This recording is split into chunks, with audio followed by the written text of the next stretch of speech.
coming to you live from the Sonoran Desert. It's a hot desert and ecoregion in North America that covers the northwestern Mexican states of Sonora, Baja California, and Baja California Sur, as well as the southwestern United States in Arizona and California, two states that actually have good flags.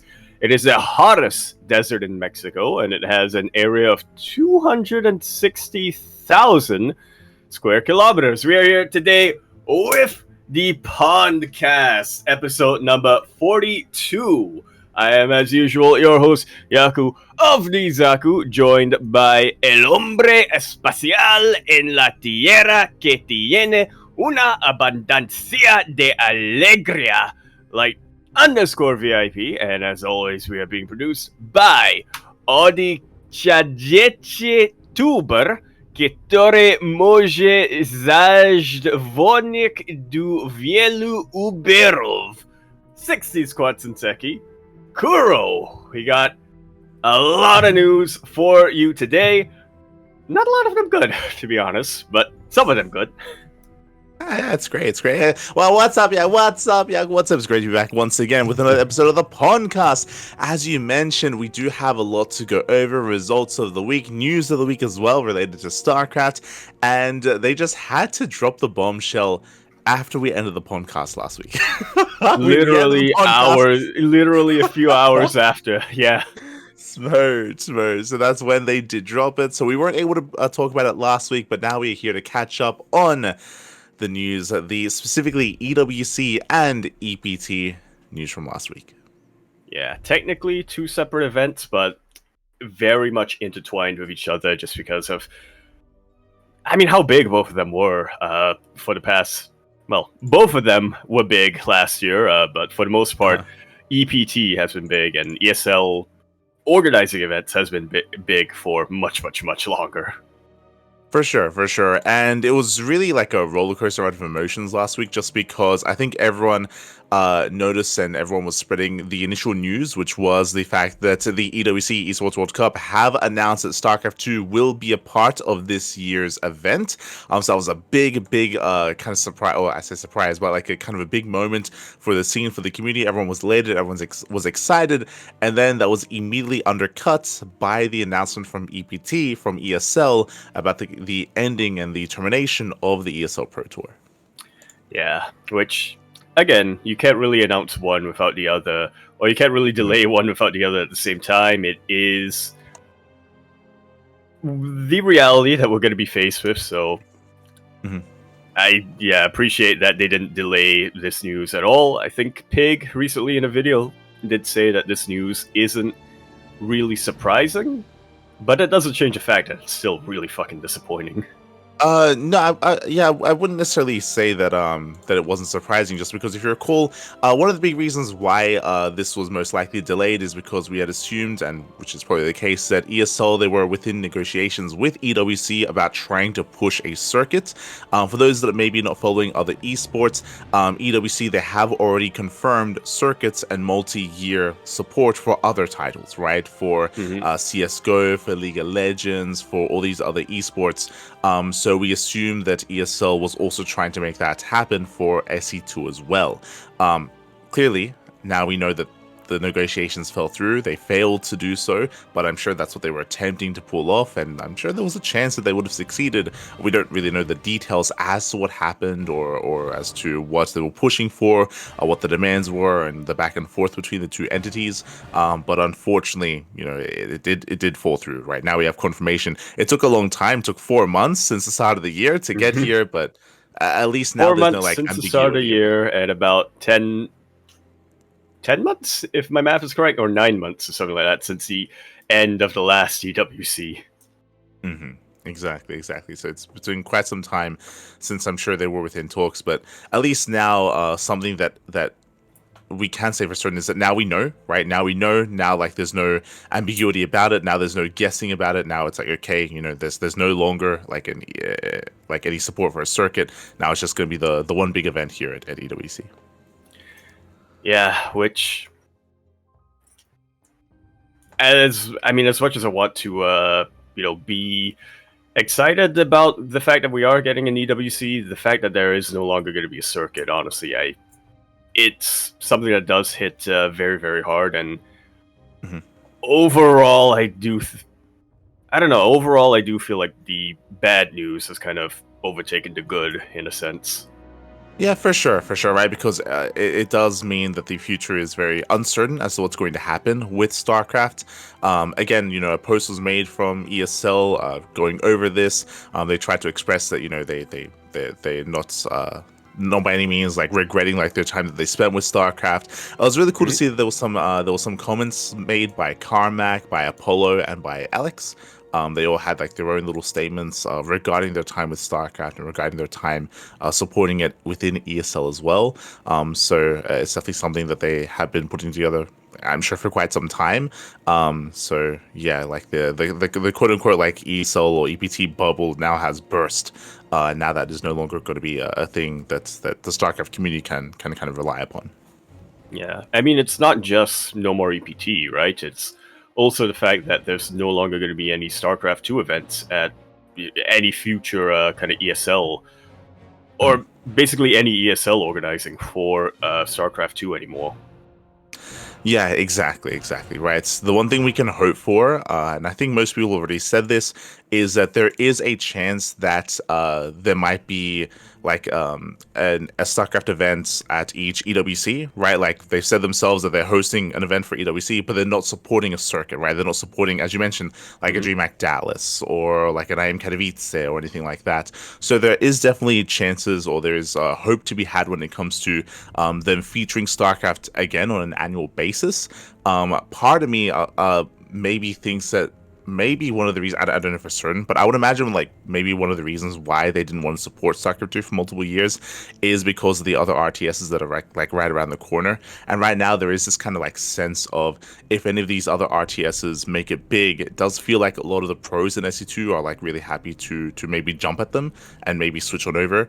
And because that the scene is looking maybe a little bit unstable, and it's one of those things where I don't know if you want to be EWC, if you want to like lock yourself in with SC2 for like 3 years, and then Stormgate comes out next year, and everyone switches to Stormgate. It's like, well, it's like, well, what am I stuck with, right? Like, so there's a chance that maybe like on an annual basis, it's going to be an event at EWC, but that's probably the most we can hope for. Like as you mentioned, right? Like we're not really expecting anything at like an IM like Krakow or DreamHack. Yeah, which also means that doesn't seem to be it doesn't seem like there's going to be any tournaments being held in North America either, because for the longest time it was DreamHack and ESL that were the ones who were really pushing for, we're going to have one in Montreal or we're going to have one in Atlanta or stuff like that. For EU and for Asia, there is still some stuff, like SC Boy has put together, I'm sure is looking to put together a couple more offline events if they can afford it over there. And I mean, this is just a rumor, but apparently recently the Patreon page for GSL has become active again. So we'll see if that goes anywhere. And in EU, we're going to have Stara Zagora, and we can always count on Home Story Cup. But yeah, those are pretty much the two regions that we can be pretty certain we're going to have stuff in. Yeah, right now is going to be a really important time. Yeah, potentially, right? Potentially. I think Joe did recently tweet about how he wants to host one more Cheesedelphia at the end of the year, if at all possible. But yeah, I think right now it's going to be a really important time and really important period for the StarCraft community and for the StarCraft scene. As you mentioned, like right now, is this 2025 is going to mark like the end of like an era here of EPT, right? ESL, they've been hosting and supporting and running the circuit since 2020, so 5 strong years.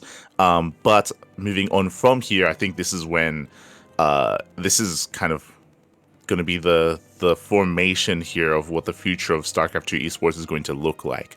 I think a lot of people are kind of, I'm sure, a little bit anxious about what that entails. 100% like understandable. And I feel like, yeah, we'll see how the community comes together, right? Because as you mentioned, Mhm. there isn't right now going to be an event for North America, but that doesn't mean there won't be, right? But it takes the initiative of, I feel like, a lot of the other tournament organizers and community members to do that. I think, for example, last year we had the SE2 Safe House. That was like the Home Yep. Story Cup of NA.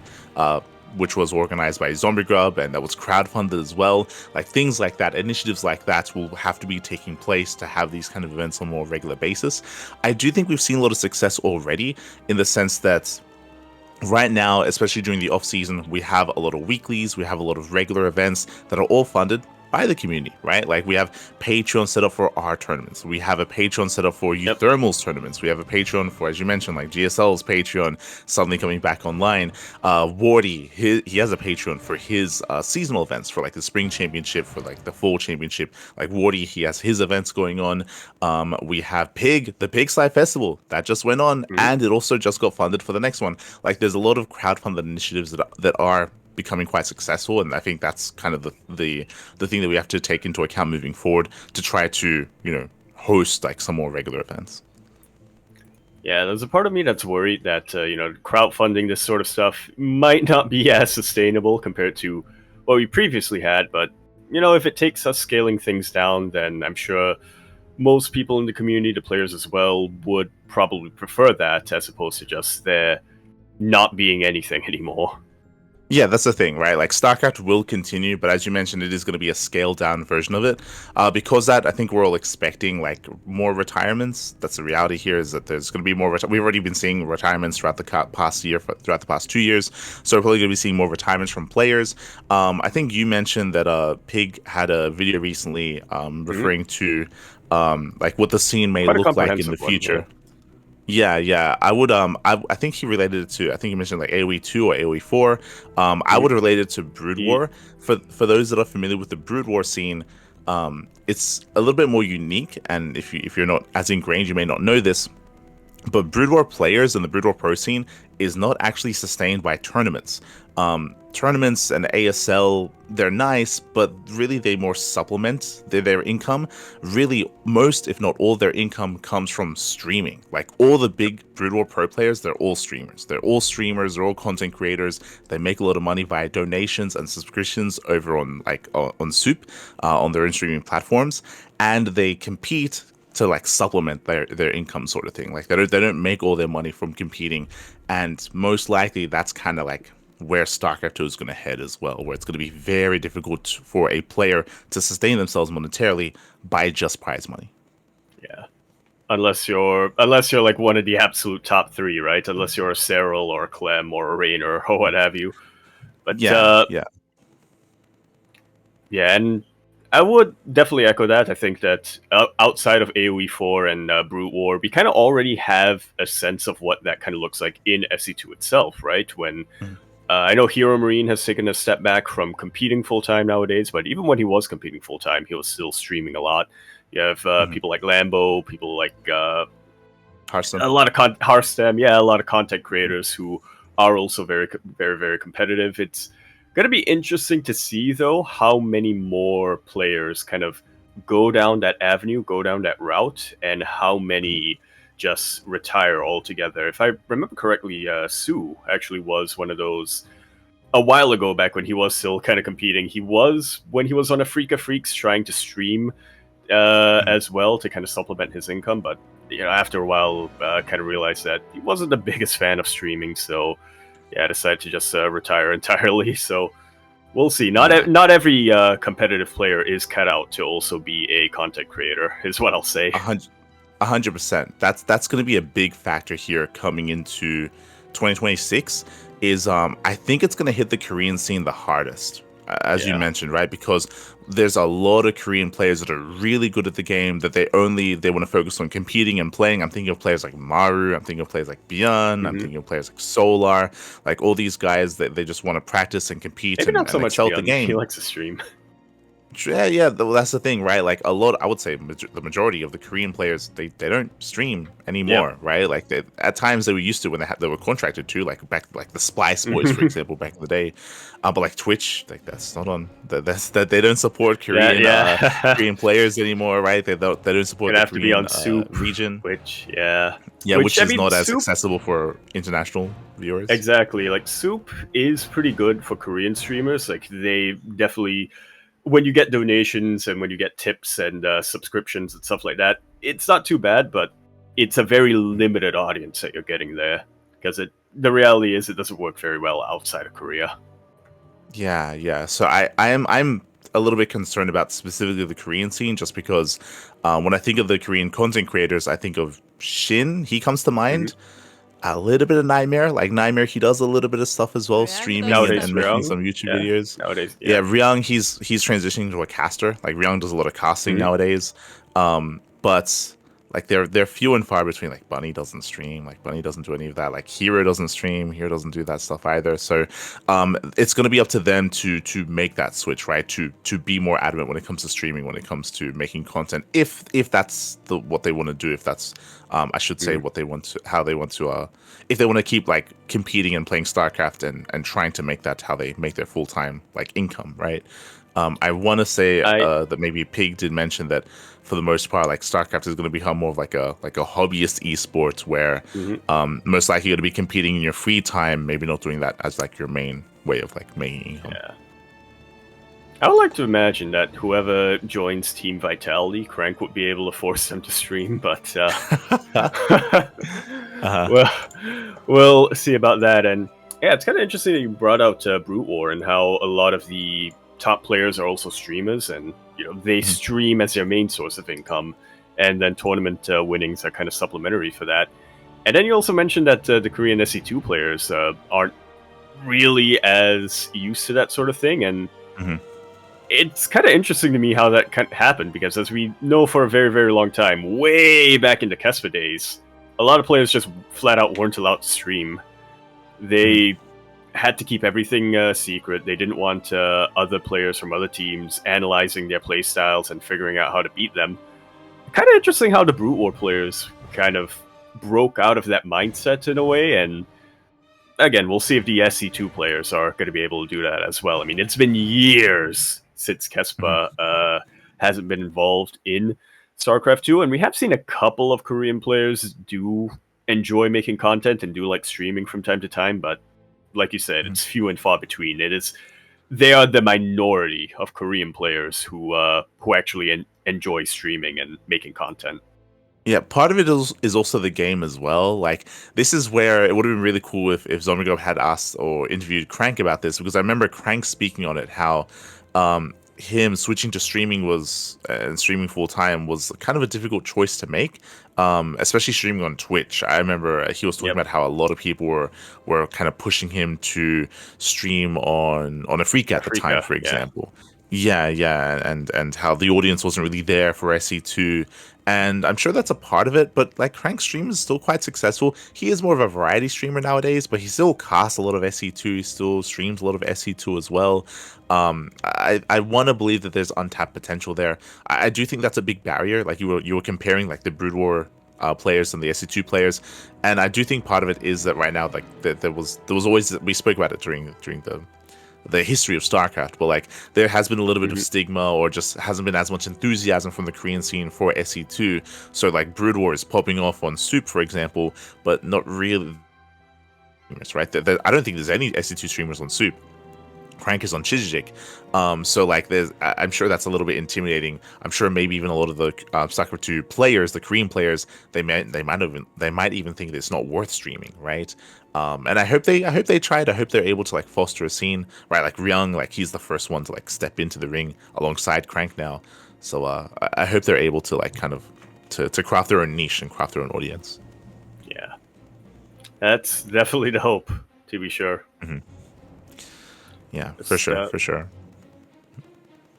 I just want to step back a little bit since two things. Since we are kind of talking a little bit about Pig's video, which again I recommend everybody to watch it. It's a very comprehensive one, and he's very articulate in laying out his thoughts there. But you kind of mentioned that perhaps one of the reasons why ESL is now dropping SE2 is because of the other RTS games that are popping off. But thinking back to Pig's video, I would say that part of it, and it's something that it seems a lot more likely now, especially now that SE2 is kind of in what's called maintenance mode, is just a lack of dev support that's happening nowadays. And as Pig kind of laid out in that video, if you want an esports scene to be big, or if you want an esports scene to make it big, it needs dev support. And esports in general, but especially from the point of view of developers, esports is marketing.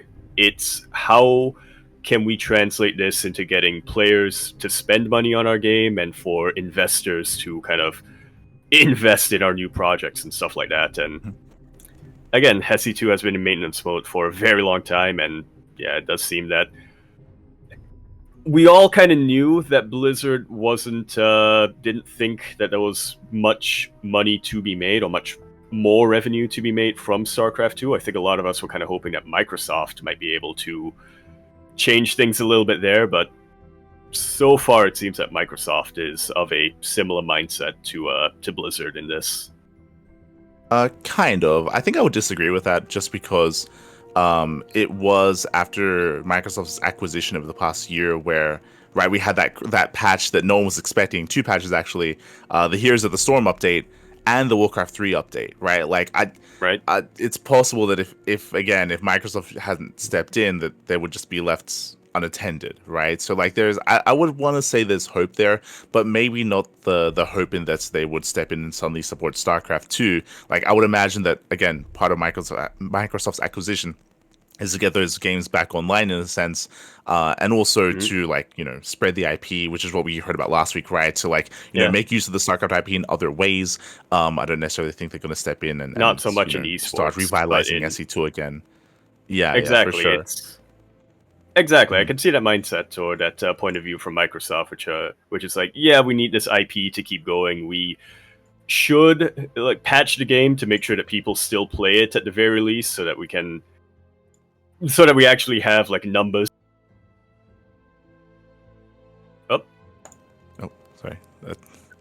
just switching servers for a moment. It's all good.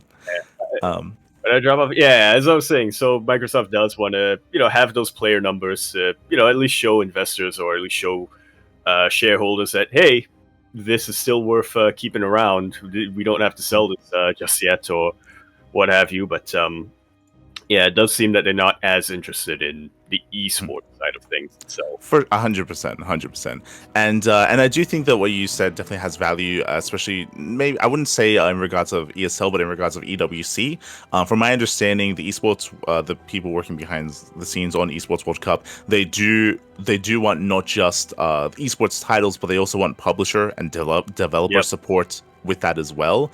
And I'm sure, again, like as we were kind of discussing some of the potential reasons as to why kind of negotiations failed, that's probably another factor as well, where EWC would be less willing to invest into like a full circuit and multi-year support if the developer of the game isn't even like supporting the game itself, right? Like I'm sure that was also like a factor in, because I feel like ESL have shown that they're willing to step in even without Blizzard supporting the game. Like that's what they did over the past like 5 years basically, is that they took that role. Pretty much, yeah.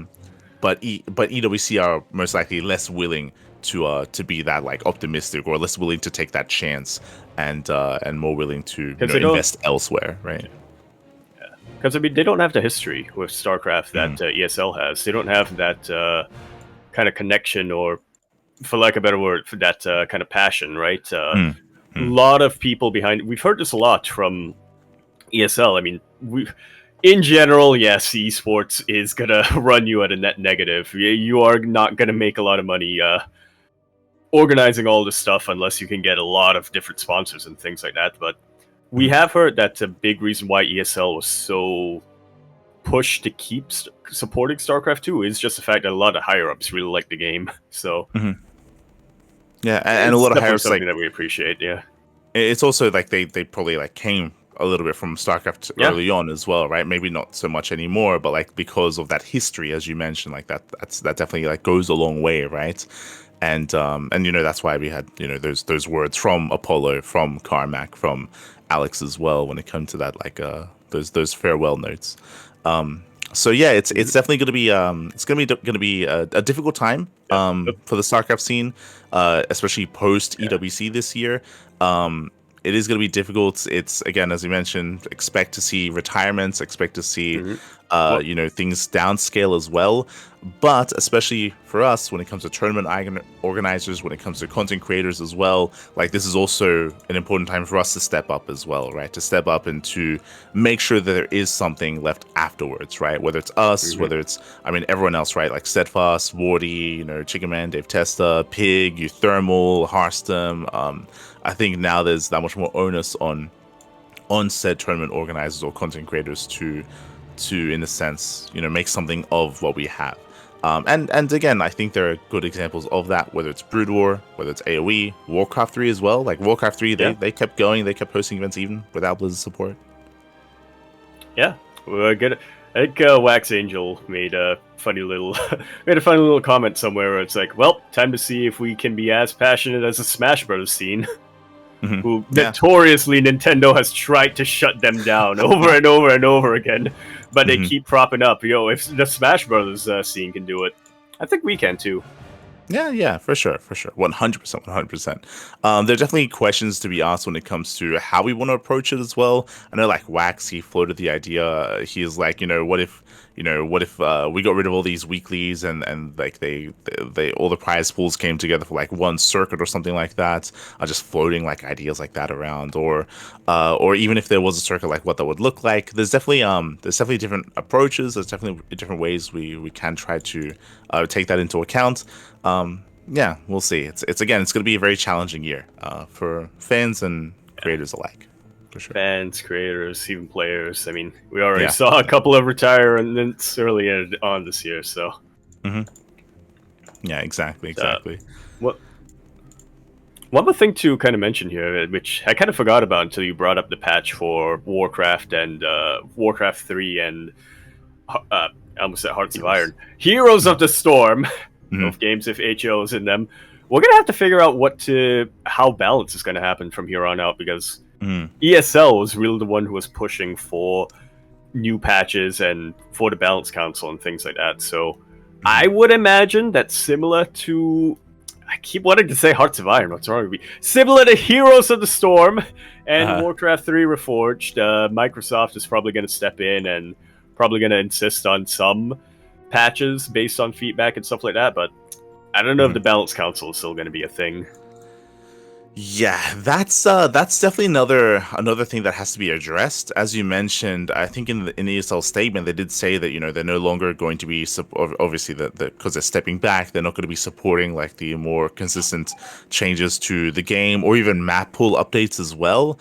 That is definitely something that has to. That's definitely something that probably like the Balance Council currently, because I'm sure they have maybe some more contacts within Blizzard to actually implement some of these changes, then they might have to play like a bigger role in that as well. It's gonna be hard to say, because as you mentioned, when it comes to that Warcraft 3 update, I believe Blizzard either Blizzard reached out or I want to say they reached out and they got feedback from the Back to Warcraft creators and from the players to make those changes that they eventually went for. So we might see something similar there. That's going to be another question that needs to be answered for sure. Like what happens with the map pool? What happens with balance patches? Yeah. I'm a little bit hopeful that maybe we can push out one patch before EWC. That would be ideal. But that's maybe a little bit copium from my side. Maybe. Yeah, we'll see. Hope for the best, but don't expect too much. Is I guess how we should approach. Is I guess how we all should kind of approach competitive StarCraft moving forward. For sure.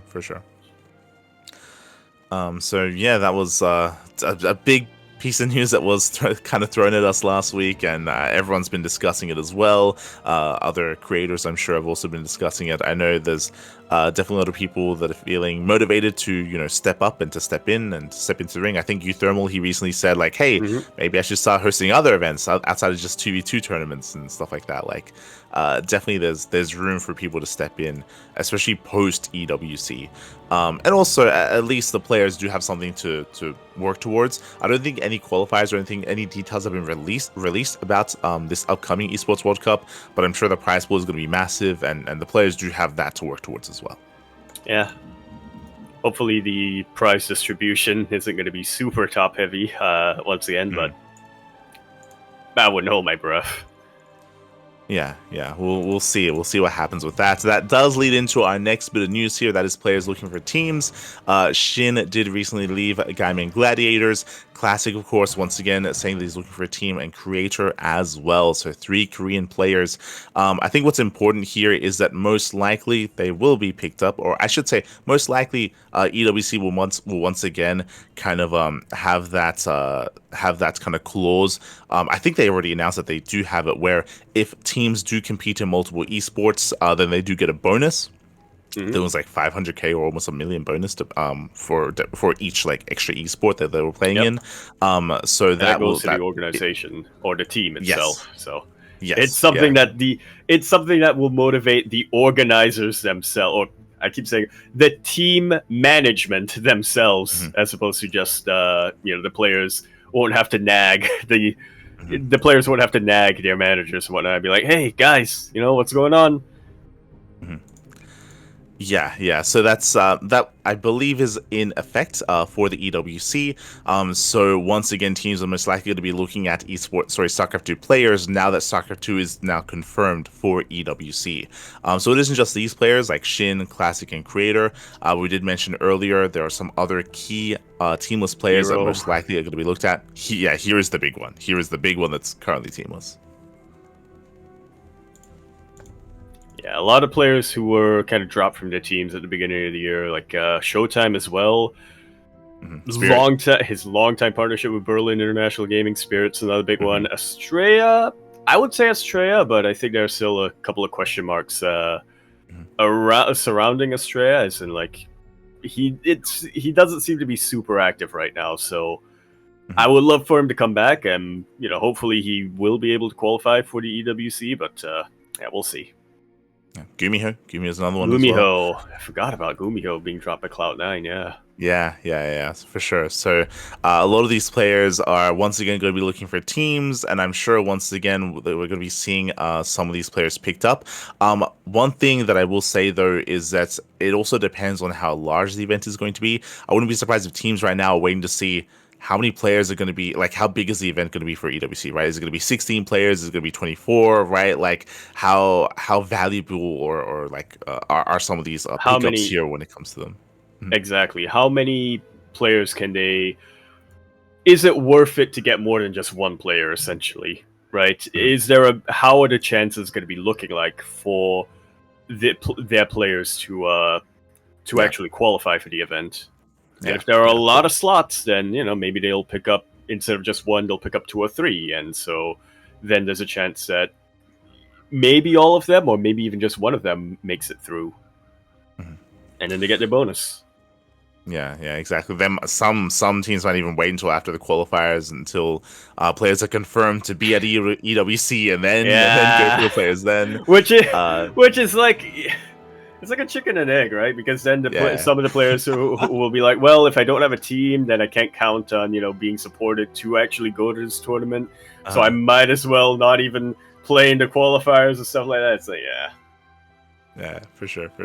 We'll see. But exactly. So we'll find out more details on EWC, and then once we find out, I'm sure we'll be talking about it here during the podcast.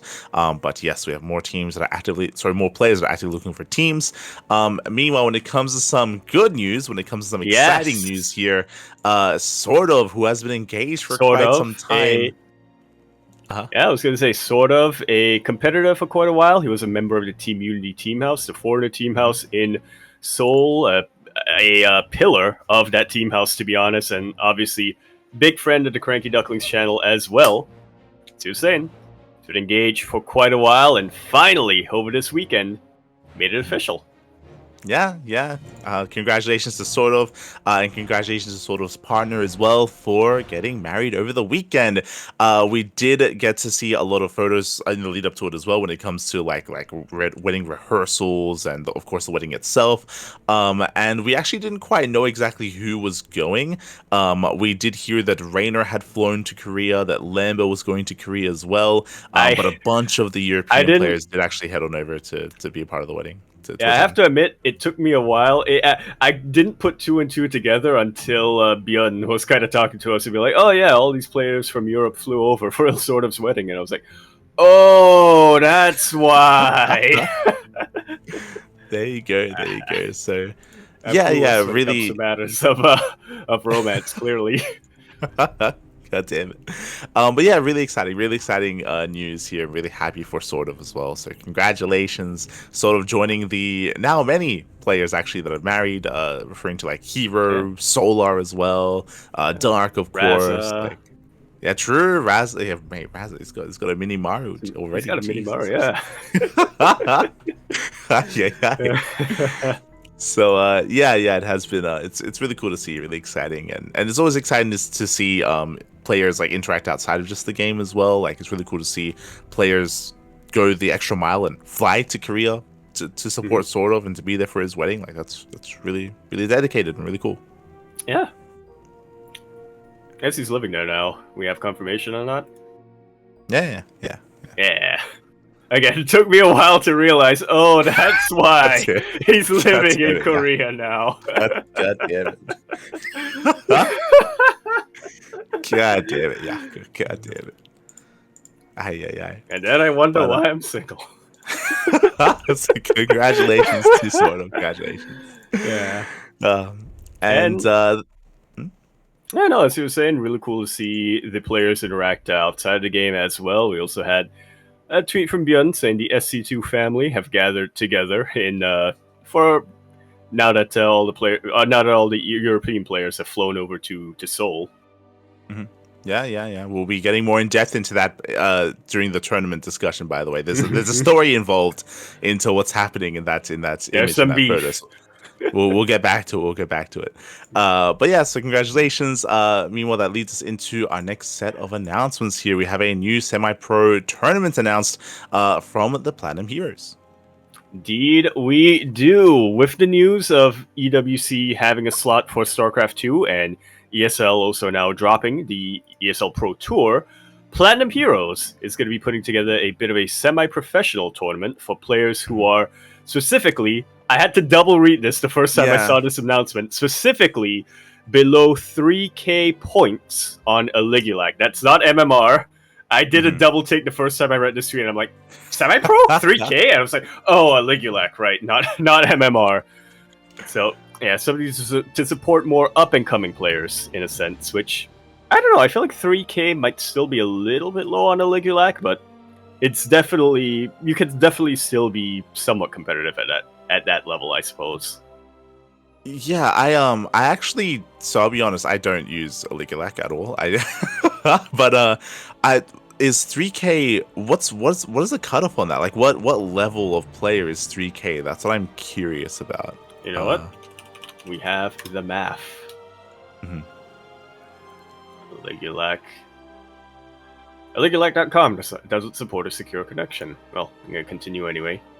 So, looking at a Ligulac here, we have several who's currently at 3.8. And if we go down to where 3k is, that's actually, 3k is like around top 10 players. Like, that's pretty high. Okay, my mistake. I thought it was a little low, but it's actually pretty high. Björn currently sitting at 10th place. He's at 3,100, 3.1k. I think Rogue is just below 3k. So, I mean, that sounds insane, but honestly, considering the current environment, that players like Rogue, players like Hero Marine, Zound Spirit, I think this is, I don't think that this is too bad for them. Like, obviously, I would assume that this semi-pro series will also include a League of Legends points, right? So if you get the players who are at 2,900 or 2.9k, if they win a couple more of these, they'll be ineligible anyway, right?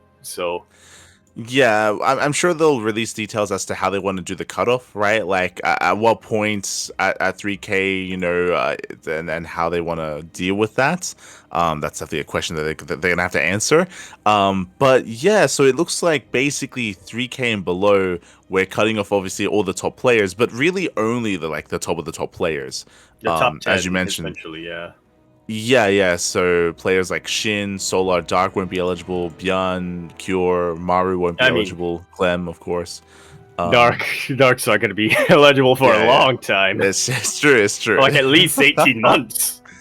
But like this, it's still quite some top tier players that are going to be available here. So yeah, it'll be interesting to see the signups and who competes. But it's a really cool initiative here from the Platinum Heroes.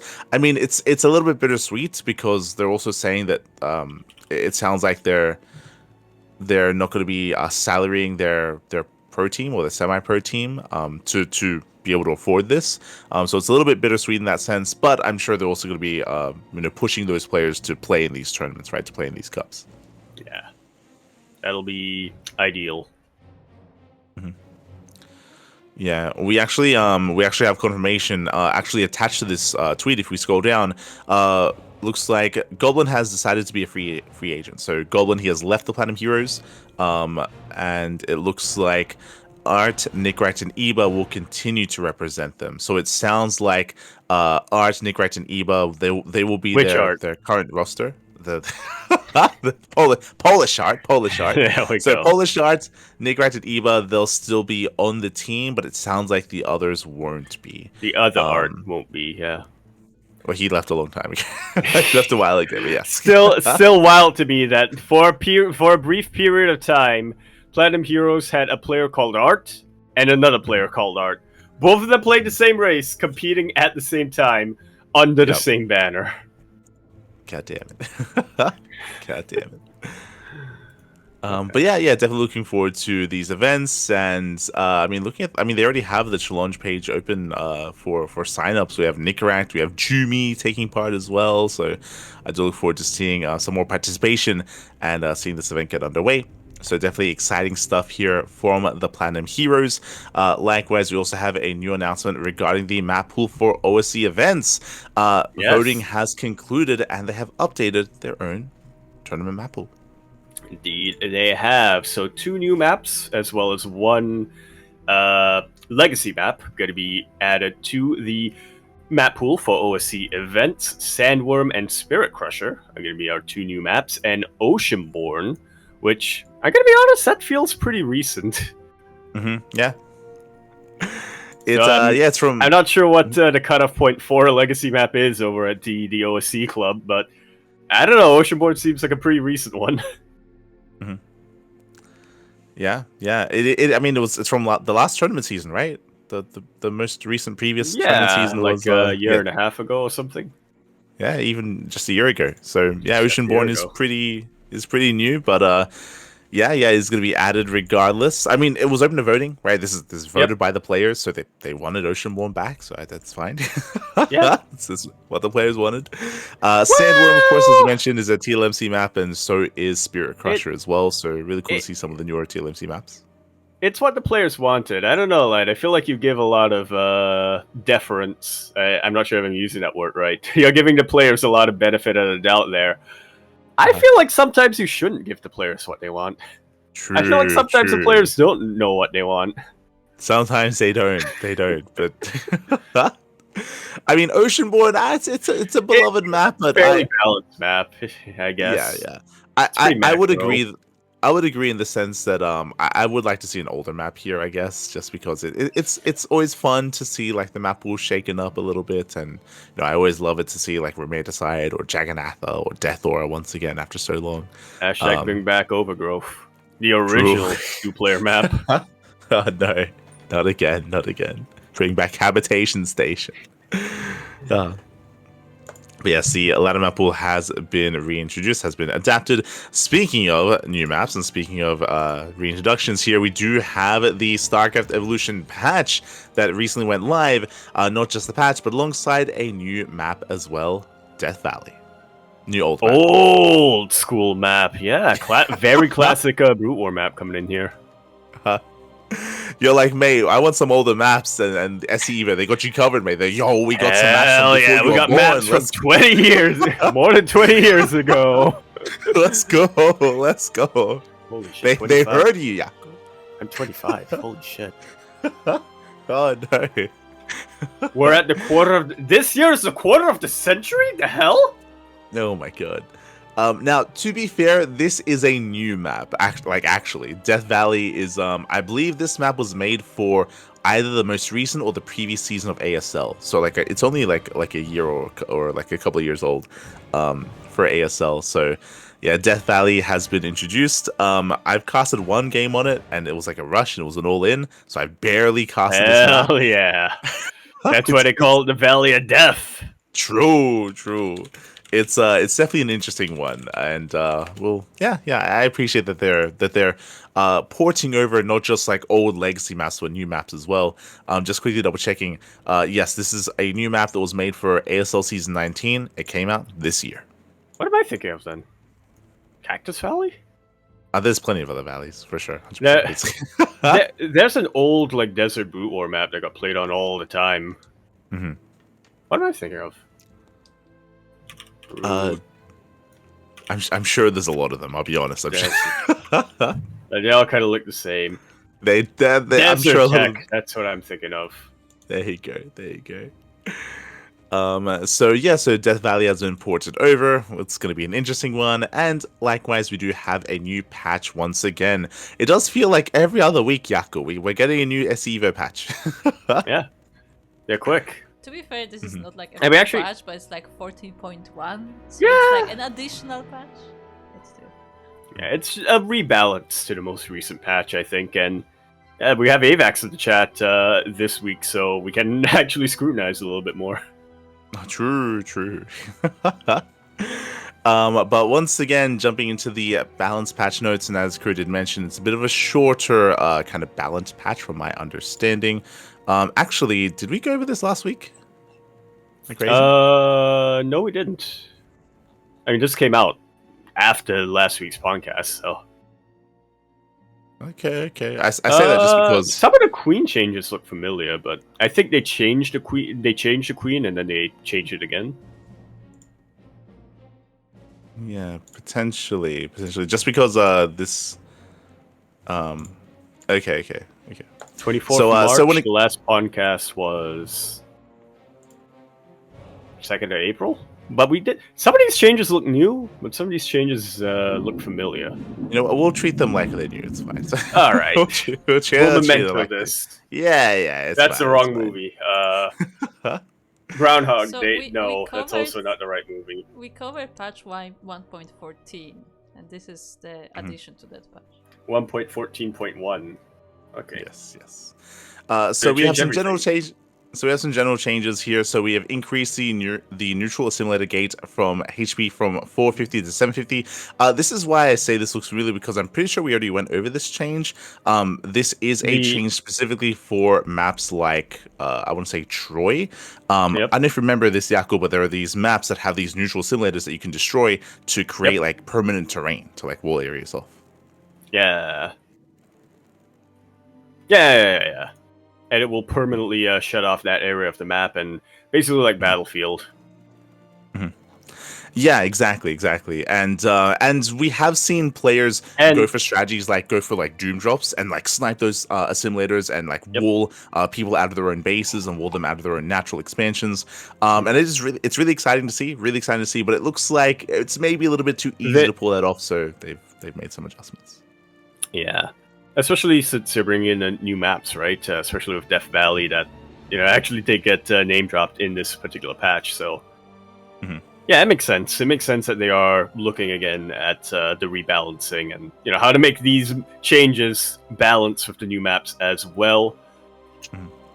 going over to some of the race-specific changes. Terran, we did go over this a little bit last week. The medic is being nerfed just because the healing rate was way too fast and way too strong. A lot of the times, the Marines or the fire bats that were being healed would just stand there and tank shots from like Ravager Biles or literally anything else. So, yeah, they changed it last week, I think, to adjust the healing rate. This time it looks like they're also nerfing it further by nerfing the range of the healing as well as the attack priority target.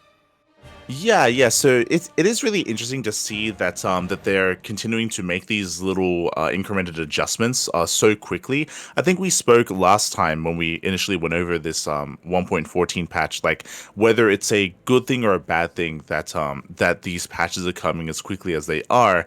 And I think this is an example of them like reacting on the fly. As you mentioned, the original patch did nerf the medic, and from what we've seen, and we have had quite a number of SC Evo tournaments, they've been observing those changes, they've been observing it, and I can say myself as well that it does feel like the strength of those stim timing builds with medics are still quite strong, and I think they've also noticed that as well. They're like, okay, maybe we didn't go far enough, so they're very quickly like adding another adjustment to try to. Cure is still doing this every single time. We need to nerf. We need to make sure that he actually controls himself now. True. Or is able to not do this all the time. We need to encourage him to do something different at least once in a series. You know what's sad? Is that Cure, he hasn't touched StarCraft Evolution. By the time he does, this is going to be nerfed to the ground, and he's going to still be doing it. He's like, why was everyone like praising this? This is so bad, but he'll still commit regardless, but after all the nerfs. Smurge. Shaking my head. God damn it, Cure. God damn it. Yeah. But yes, as you're mentioning, so the medic heal range was reduced by 1, and the attack priority was increased as well. Again, just and that means that the attack priority. That means that enemy units will, like, if you move to the ground, enemy units will prioritize the medic more than other units, right? Mm-hmm. Yes, exactly. I understand. And going into why this is happening or why this change is being implemented, again, these stim timing and these early bio pushes featuring medics, of course, as support, have been very prevalent amongst Brood or Terran players in every matchup, actually, against Protoss, against Zerg, and we've even seen it a little bit against Terran as well. It's been quite powerful. And because it's been so powerful, I would say that it has made things a little bit dull because that's all they do, right? That's all that certain Terran players are just going for. We're not seeing as much diversity, and just because of the strength of the build and the strength of the unit. So that is being addressed here. I would say that's probably a positive change. We'll see if this does kind of allow players to explore the race a little bit more and try out other builds and go for other styles. Yeah, that's the idea. I'm sure most players will. Most players not named Cure. Mm-hmm. And that was the only change, by the way. Like, if we scroll down further, that was the previous 1.14 patch. I mean, so this patch really only adjusted the medic, and of course. They fixed a bug with the Vulture, apparently, where if you timed attacks correctly, you could fire 2 Vulture attacks in quick succession, and so that was a bug. So now they've changed that, so you can no longer do that anymore. But yeah, as you were saying, that's it. If you scroll down further, it is the stuff that we went over last week. So, oh yeah, for sure. So a nice little adjustment patch here, and I kind of like it. I kind of like the idea of like them releasing a patch and it's like adjusting one unit here, one unit there. Again, we'll see how this kind of evolves over time, whether things become a little bit more standardized or not. But yeah, this is a more, I believe, a reaction change here to try to adjust the medic, and we'll see if it gets adjusted again. I want to say, even if you recall, when it came to the battlecruiser got adjusted quite a lot, like in both directions. Sometimes it would try to nerf it a little bit more, and then they'd pull it back and then buff it a little bit because maybe they went too far. Clearly they're willing to be that fluid with these units. Yeah, and I think that's the best way to describe this. They're being very fluid when it comes to these balance changes. They aren't just gonna sit around and be like, okay, let's see if some players figure this out, or let's see if players are able to figure this out. They are very quick to say, hey, this doesn't match our vision of how this unit should function in the mod, so we're gonna adjust this to try to make it more in line with what we pictured. Mm-hmm. Yeah, for sure. And it also it's also useful as well, just because I mentioned that so many players were just embracing like these stim timings and these early aggressive builds that if they get rid of that, then suddenly we can get longer games, right? We can get longer games, we can get more of the mid game, and we can also see how more units interact, and then look to adjust things there as well. Like if it's revealed that maybe Terran is a lot weaker in the mid game, that's why they wanted to try to end the game earlier or try to go for these earlier timing attacks, and that gets exposed. Well, then that can be adjusted, that can be addressed, right? Like then they can step in and try to assist in other ways. So yeah, we'll see how the balance does settle for StarCraft Evolution. Mm-hmm. And speaking of, that leads us into our first StarCraft Evolution tournament. Yeah, look at that. It leads into one into the other. That's crazy. What a segue. It's almost like somebody put how together a spread. Exactly go from one topic to the other. Huh? It's crazy. It's crazy. Yeah. We don't gotta jump. Yeah. Good job, Yaku. Good job. That's beautiful. Thank you. I picked up on what you were going. Yeah. That leads us into the Kung Fu Cup weekly number 5. Weekly weekly. I mean, technically, it is a weekly. It's just that every other week they alternate between StarCraft Evolution and Warcraft Evolution. So this week it was StarCraft Evolution, and I gotta say, I love this result. Bjorn, once again, having no idea what he was doing, wins the tournament, beating Dark. Dark, who played random, by the way, 3-2. Oh yeah, let's go. Dark, he was having fun this event playing random. I will say that Dark is, the strongest Zerg player in StarCraft Evolution. But he's been enjoying himself. It's already. He's not really super competitive now. He's just wanting to enjoy his time the last few days before he does go to the military. So yeah, he's just having fun. Yeah, for sure. As you mentioned, he's already publicly announced that he's going to the military soon, so he is having a little bit more fun with his time with StarCraft Evolution. Meanwhile, I was kind of alluding to certain players that do go for these stim timings game after game after game after game. Bjorn is one of them. Bjorn, I want to say that he may have gone for the same build almost every game in this tournament, just going for 3 racks bio stim. I want to say he mixed in mech here or there every now and then, so he did have a little bit of diversity to it at least. But yeah, Bjorn, he was enjoying his bio for sure. Oh yeah. And personally, my favorite part of this tournament as well was in the finals. There was actually a lot of banter between Dark and Bjorn, and they were actually discussing some of the older maps as well. I think I mentioned this. They reacted very similarly when they played in their show match in StarCraft. Right? Oh. Yes. On the island map on the during the show matches previously. So yeah, Dark and Bjorn, of course, really good friends, and really cool to see them enjoying StarCraft Evolution together. Yeah, I mean, this is a very fitting end, I feel, to this particular tournament. Yeah. So congratulations to Bjorn. He does take it in the end, does claim the win over Dark, so very well done. Bearing in mind that that this tournament does feature a different kind of format, and they do feature, SC2 versus SC2 and Brutal versus Brutal as well. It is not your standard StarCraft Evolution kind of format when it comes to race choices. Yeah, this one is each map or each set in every match has a fixed what's it called? Matchup. So game 1, Brute War versus SC2. Game 2, SC2 versus Brute War. Game 3, decide on yourselves. You want to have it SC2 v SC2, Brute War v Brute War v SC2, etc. And then, of course, when we get to the longer series, they do adjust that a little bit. For sure. I think my favorite part about this, I can't remember if I mentioned this last time, but my favorite part about this tournament is that they feature both island maps. Typically in This StarCraft one Evolution, is, okay, no, I was gonna say there were 3 this week, but no, there are only 2. 2.5. I would say that was Okay-ish. But Monty Hall counts as like half an island map. Yeah, I guess. But yeah, like typically for StarCraft Evolution, I think they only want to ever have one island map in rotation at a time. They don't want to go too crazy with it. But SC boy, they don't care. Like they they don't care at all. They want all the island maps mappy, and it makes for some very entertaining series. Is what I will say. I mean, that's a dream. Mm-hmm.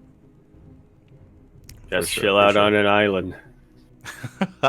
With no Protoss. No Protoss. See, that's the only way you can be sure that you won't be that you won't come across any Protoss. Mm-hmm. Exactly.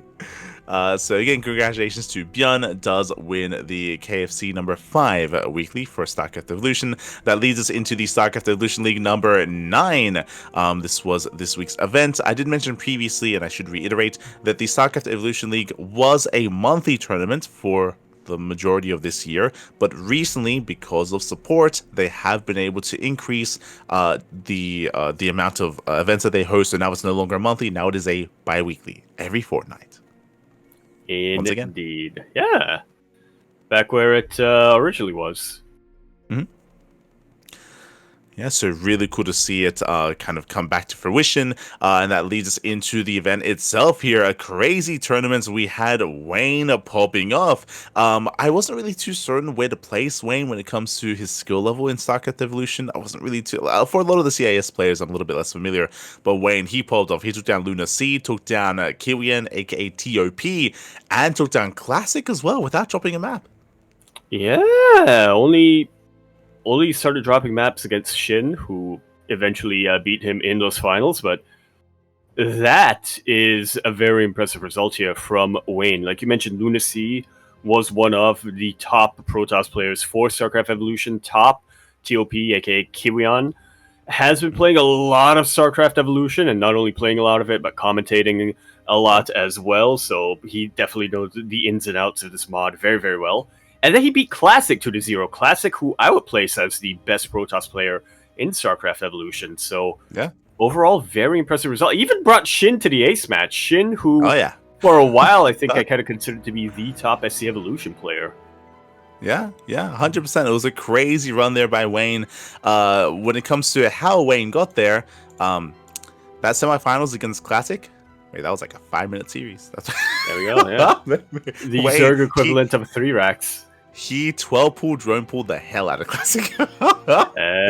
Hell yeah. And Classic did not probe scout, so he had no idea what was happening, and the game just ended. The game it was just a really short series. Hyper aggression, massive all-ins out of Wayne. So Wayne, he all-in the hell out of Classic, got him the hell out of there. Because I agree with what you were saying. Classic, he's I would say, the best Protoss player in StarCraft Evolution. But alas, even the best players out there can be vulnerable to cheese, especially if they don't scout. So really well done there by Wayne. He was able to cause the upset, and again had a back and forth against Shin as well. So I look forward to seeing more of Wayne in the future here. I have to ask, is this the first ZVZ finals that we had in how long? Yeah. Not just in SC Evolution, but in overall SC2 weekly tournaments. I want if you're talking, or not weeklies, even weeklies, yeah. If you're talking weeklies, I think this is the first time all year. But when it comes to tournaments, if you remember, there was one ZVZ finals, I think, between Rogue and Shin. It was like a Little League Cup or right, yeah. It was like there was an Invitational League, yes, or one of the SC Boy Invitationals. Yeah. I want to say like maybe 2 months ago or something, where I think Rogue and Shin, they faced in the finals or something like that. So I think that might have happened once, but when it comes to like these more open cups, like this is the first time this year. It's 100%. It's crazy. We finally got there. We got there. It happened. We had a couple of TVTs. We had a couple of PvPs. We had a lot of TVPs. Had a couple of TVZs as well. 1 or 2 PVZs, but it was ZVZ. Yeah, it was the first one all year. Only took us 4 months. It only took us 4, and that's only in StarCraft Evolution. So we'll let you know when it happens in StarCraft 2. Like we'll yeah. we'll let you know. No. Smurge. And that leads us into our final StarCraft Evolution event of the week, and that was the SEL King of the Hill number 3. Oh my again, God. This is becoming a more regular event, a King of the Hill style format, and yeah, mate, Ubu Thermal popped off. Yeah, and I thought Bjorn last week was looking dominant in SEL Evolution. U Thermal outdoing that. Coming in match number 2, so he wasn't the starting player, but after he came in and beat 3 Point, won every single match after that. So he won 9 in total. And probably would have won 10 if he was the starting player. True. Shout out to Thermal. I think he was streaming his POV at the time, and I think he was in the ladder game at the time of match 1. I think he was going to be a starting player, but he was in the ladder game at the time. So I think Hyper One slotted someone else in instead. Shaking my head, Mark. True. Yeah, Hyper One slotted someone else, and so obviously it was Han Mono. Had to be Han Mono. So Home Mono versus 3 Point initially. 3 Point did get the win, and then as you mentioned, Uthermal, he went on a tear, taking down 3 Point, Green Earth, Prome, Zardiant, Rumiath, Home Mono, Green Earth, Killian, and Magic Turtle. It was insane, the run that Uthermal went on. Absolutely wild. Yeah, so really impressive performance there. I do appreciate that Uthermal, he was going for these like stim openers and stim timings 100% for most of these games, similarly to Bjorn, I will say. But he had his own twist to it, and we did see some mid-game every now and then as well. Infamously, I think Hyper One, he posted a clip in our Discord of Zardiant versus Uthermal, he did, didn't he? Where Spider Mines. Yeah, where Zardiant, he didn't fully understand. He was trying to bait out the spider mines with SCVs, and because the SCV moved through the minefield safe, he's like, "Oh, I can go through," and he took some massive mines to the face. He was like, "What the hell? Like, how does this work? I don't understand. Zardiant? Yeah. New to the mod? Question mark? Yeah. It was Smooch. I guess that's an experience. Yeah. So we had some really strong moments here for Uthermal, and in the end did come out as the champion, as the winner. Maybe for the next SEL he might be invited, or the King of the Hill. Yeah, he is our King of the Hill. He might be invited. I say might be because I know for OSC they take that initiative to invite the King of the Hill. I don't know if Hyper One's doing that, but hopefully. Yeah, something to consider for sure. Yeah. And Mark looking terrifying in StarCraft Evolution, and really well done. We didn't really get to see Uthermal compete in too many tournaments just because the StarCraft Evolution League events are usually at a bad time for NA, and Uthermal, he's living in Mexico, so he just doesn't get to play in them. But this smooth. But this event was at a more NA friendly time, so he was able to actually compete this time. It's forcing Special to actually play again. True. No wrong. But that leads us into our next tournament. That leads us into the C Duckling Open number 133, our monthly amateur tournament for bronze to diamond players. This time, no Yak. Yeah. Yak. You allowed someone else to win the random raffle this time. You let someone else win. Excited to be gracious this week. You know, I was up on that high after I won the raffle, and so I realized, other people need to experience this as well. Yeah. Gracious, very gracious, Yaku, very gracious. So we did have the favorite player here, Captain Fish, popping off. We did have some newcomers, what I will say. Tyr, the Ukrainian Zerg player, he was a newer face to our tournament, and he had a good run himself. He was able to take down Ragnar, Horseradish as well. He had a really good performance, but he could not take down Captain Fish, as they even had a rematch, but alas, couldn't quite take the map. Yeah, not quite. Captain Fish, meanwhile, won the whole thing without dropping a single map. So, favorite all the way. Flawless favorite, as you call it. Yeah. Very impressive run there from Captain Fish. I know he's been practicing a lot and looking to improve a lot as well, and clearly showing here in the Sea Duckling Opens. Again, for those who are curious, this is an open cup to players that are between the leagues of Bronze and Diamond or below 4.2k MMR. So if you are interested, if you want to take part, if you want to compete, then we got you covered. You can take part here in the Let's make sure you play the minimum mandatory amount of games. Yeah, make sure you're awake as well, Yaku. Yeah.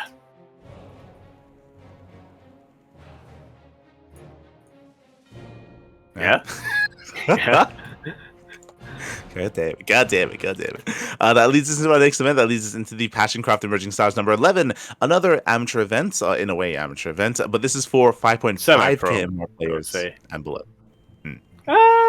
Yeah, semi-pro-ish. Yeah.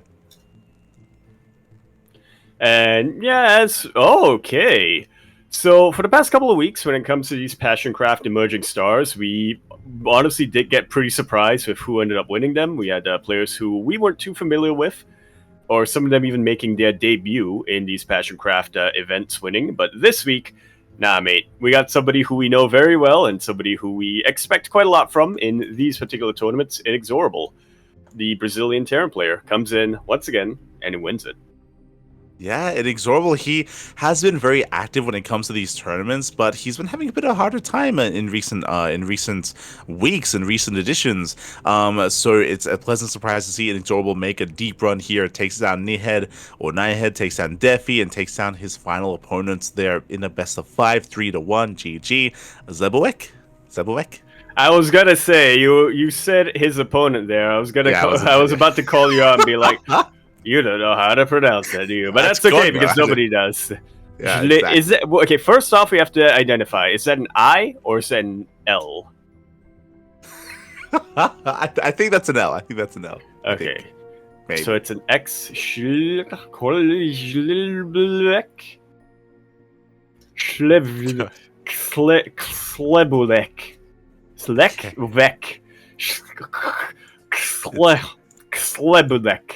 You know what, Yaku? Yaku, you got it. You have to. You know what you need. Uh-huh. You need to go Abathur, or not Abathur, but Dehaka with this one. There you go. So congratulations to Zebowek for making it to the finals as well. Did go down to Inexorable, but regardless, did make a deep run regardless. I have an update for you. Gunner actually told us how to read that in the chat. Yeah, I'm not reading chat. Oh, there you go.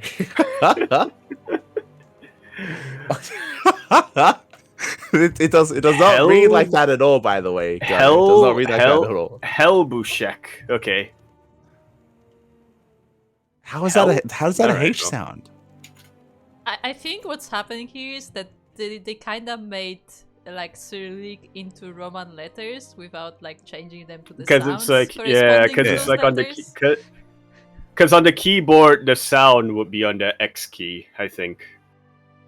No. Yaku, like some of the Cyrillic letters actually like look like some other letters, and I think they just directly like translated the name like based on what the letter looks like and not what it sounds like. That's what it looks like. So then that's why the W is like a sh.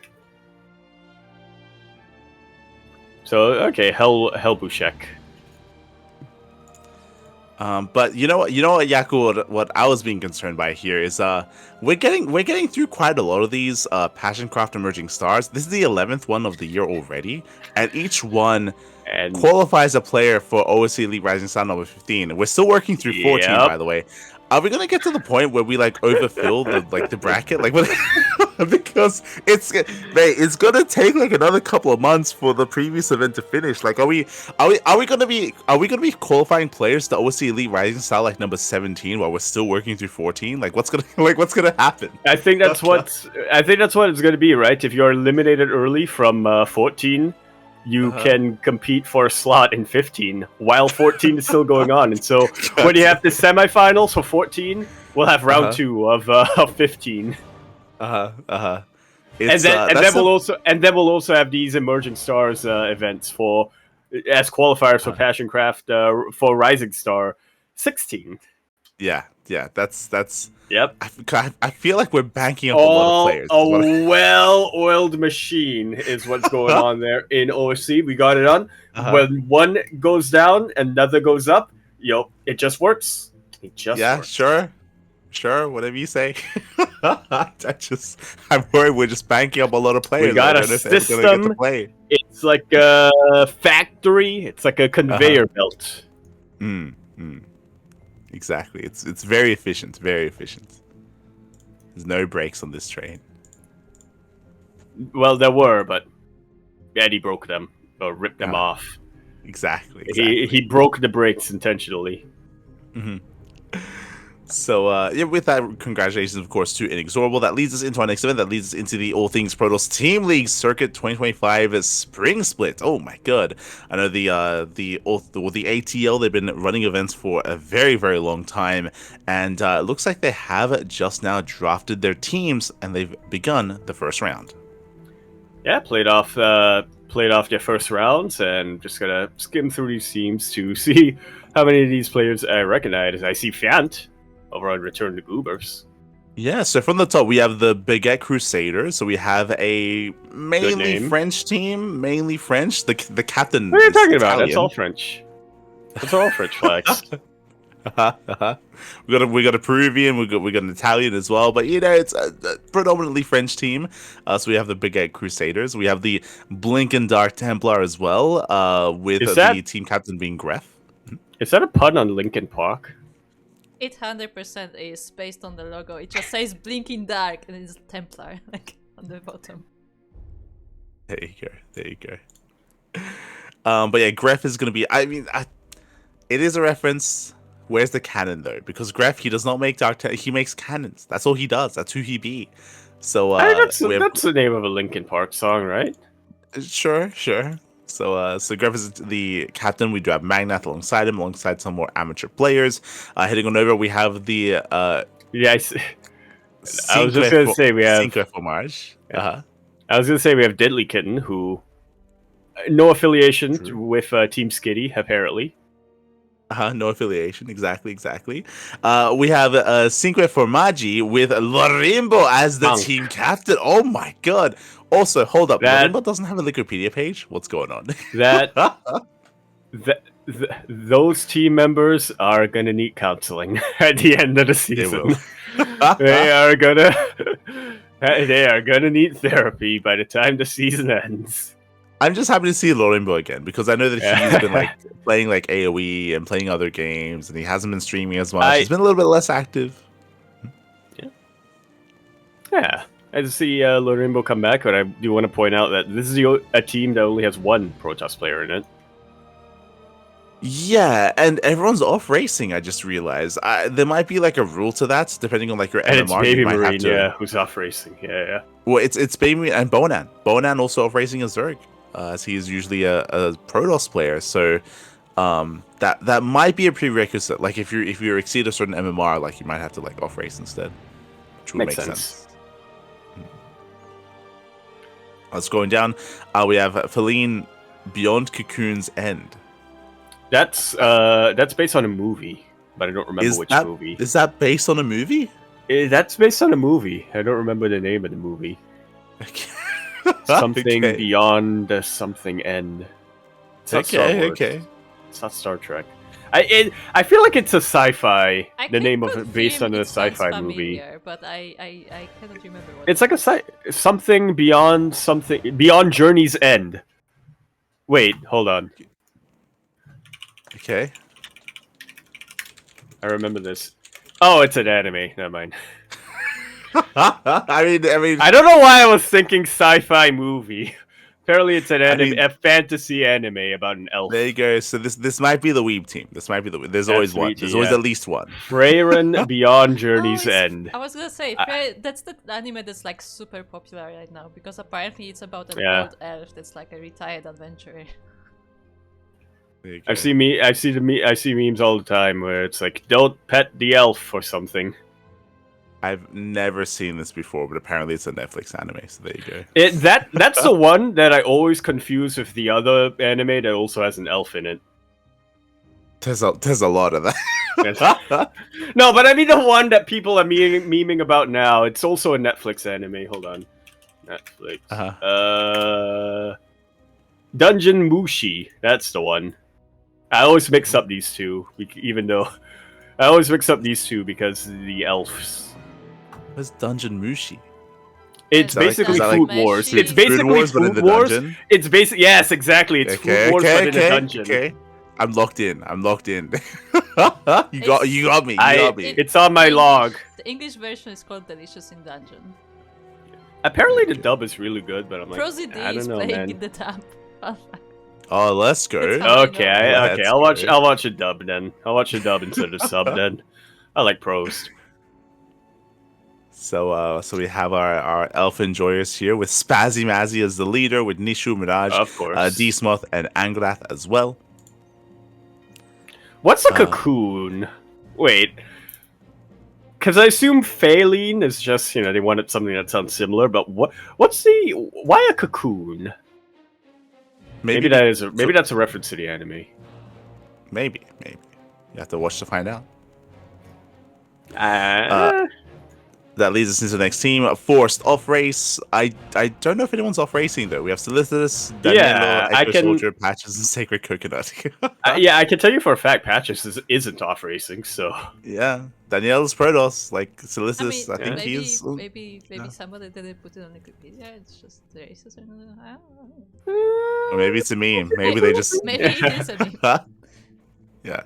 We have No Monkey Magic with Ledlix as the leader, with Cognite, Nihet, Ogma, and Winget. I was prepared to root for this team because of Ledlix and Nihet, but because of the name, I can't support them. I can't support them, man. No Only Monk? Monkey Magic. Yeah. No Monk? Come on. God damn it. We have only cannons with Adamin, Alutin, Rake, Xenodactyl, and Zerila. 100% with Xenodactyl on the team. It's only cannons. It's a. Oh yeah. Oh no. This is a team that Graf should have joined.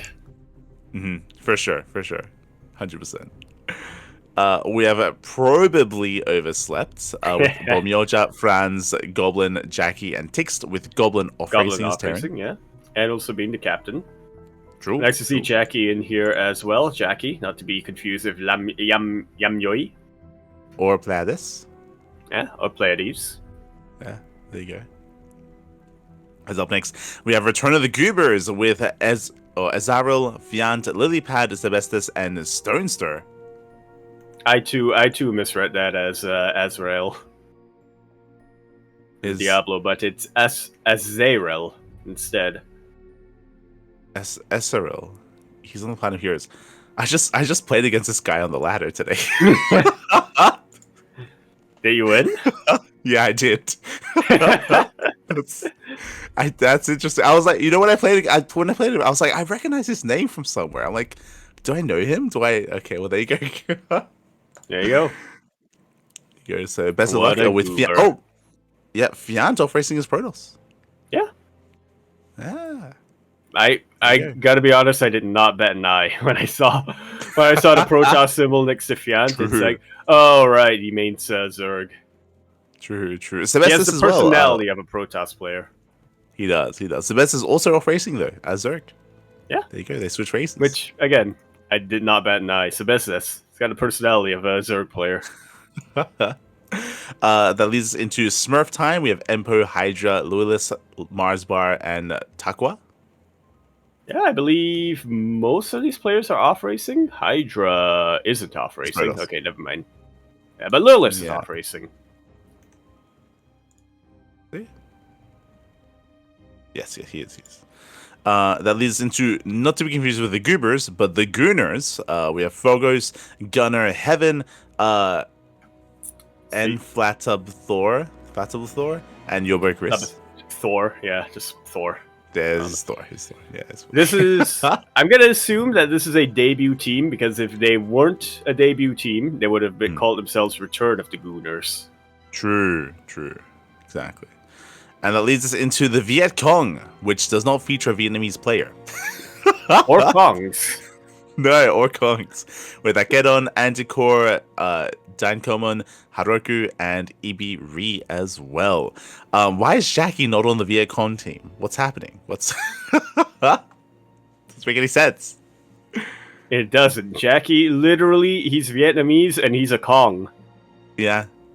And he's the only Vietnamese player in the entire league. God damn it. But some interesting teams. Okay, first things first. Before we jump into the groups, Yaku, upon seeing all these teams, Yeah. Do you have a favorite team that you're cheering for based on the players or the team name? Like, I who you like want. Probably Overslept a lot. Mm-hmm. I like Goblin. I like Bill Mioja. I like Jackie. Those are all three people who I know pretty well, and I like what they do. I especially like the Goblin's off race against Terran. I think he's a rather cheeky player, a rather cheeky Protoss player. So I'm excited to see what he brings, what builds he brings forward as a Terran player. But mostly, that name, the team name, is one that it speaks to my soul. Mm-hmm. So they're probably the team who I'm going to be rooting for the most in this season. Did you probably oversleep? Yeah, I overslept today. Well, no, I underslept today. I overslept yesterday. There you go. There you go. I agree. I think maybe we're like a little. Obviously, we have our connections with like Jackie, for example, and Goblin and Bold Mioja. So I would agree that they're probably like a fan favorite for us for the Ducklings. Looking at some of the other teams though, if you're going for probably overslept, I gotta go for my boy. I gotta go for Sinke from Magi. I gotta go for that. That's probably my number 2. It's like the thing is, I'm worried that if I root for them and they actually do end up winning, I'm worried Lorimbo might blow out his vocal cords. Yeah, for sure. Which actually, you know what? That might be what we want. I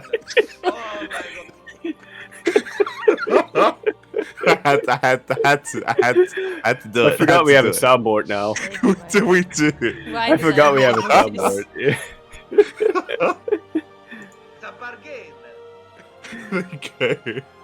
I have to go for the rainbow family. I gotta go for it. Alongside Bonan, Baby Marine, Arky, and River. So, that'll be the light team for me. Okay. But there's so many. There's a lot of really good ones as well. Like I can definitely see like Return of the Goobers doing well as well. It's hard. Like Return of the Goobers, it's hard to say for a lot of these teams because so many players are off racing. So like it's hard to judge like the strength of their off race. But the memes are there for sure. Yeah. Can't wait personally. Round 1 did just finish up, but again, it's just round 1, and there's gonna be a long group stage. Like it's gonna be a month until it's gonna be a month until the group stage wraps up, and then of course we have the playoffs after that. So it's gonna be a while. For sure. Week 1 just completed. Coming into week 1, our teams just faced off. we had Sinka versus Overslept. It looks like these are round robin groups as well. So these are big groups.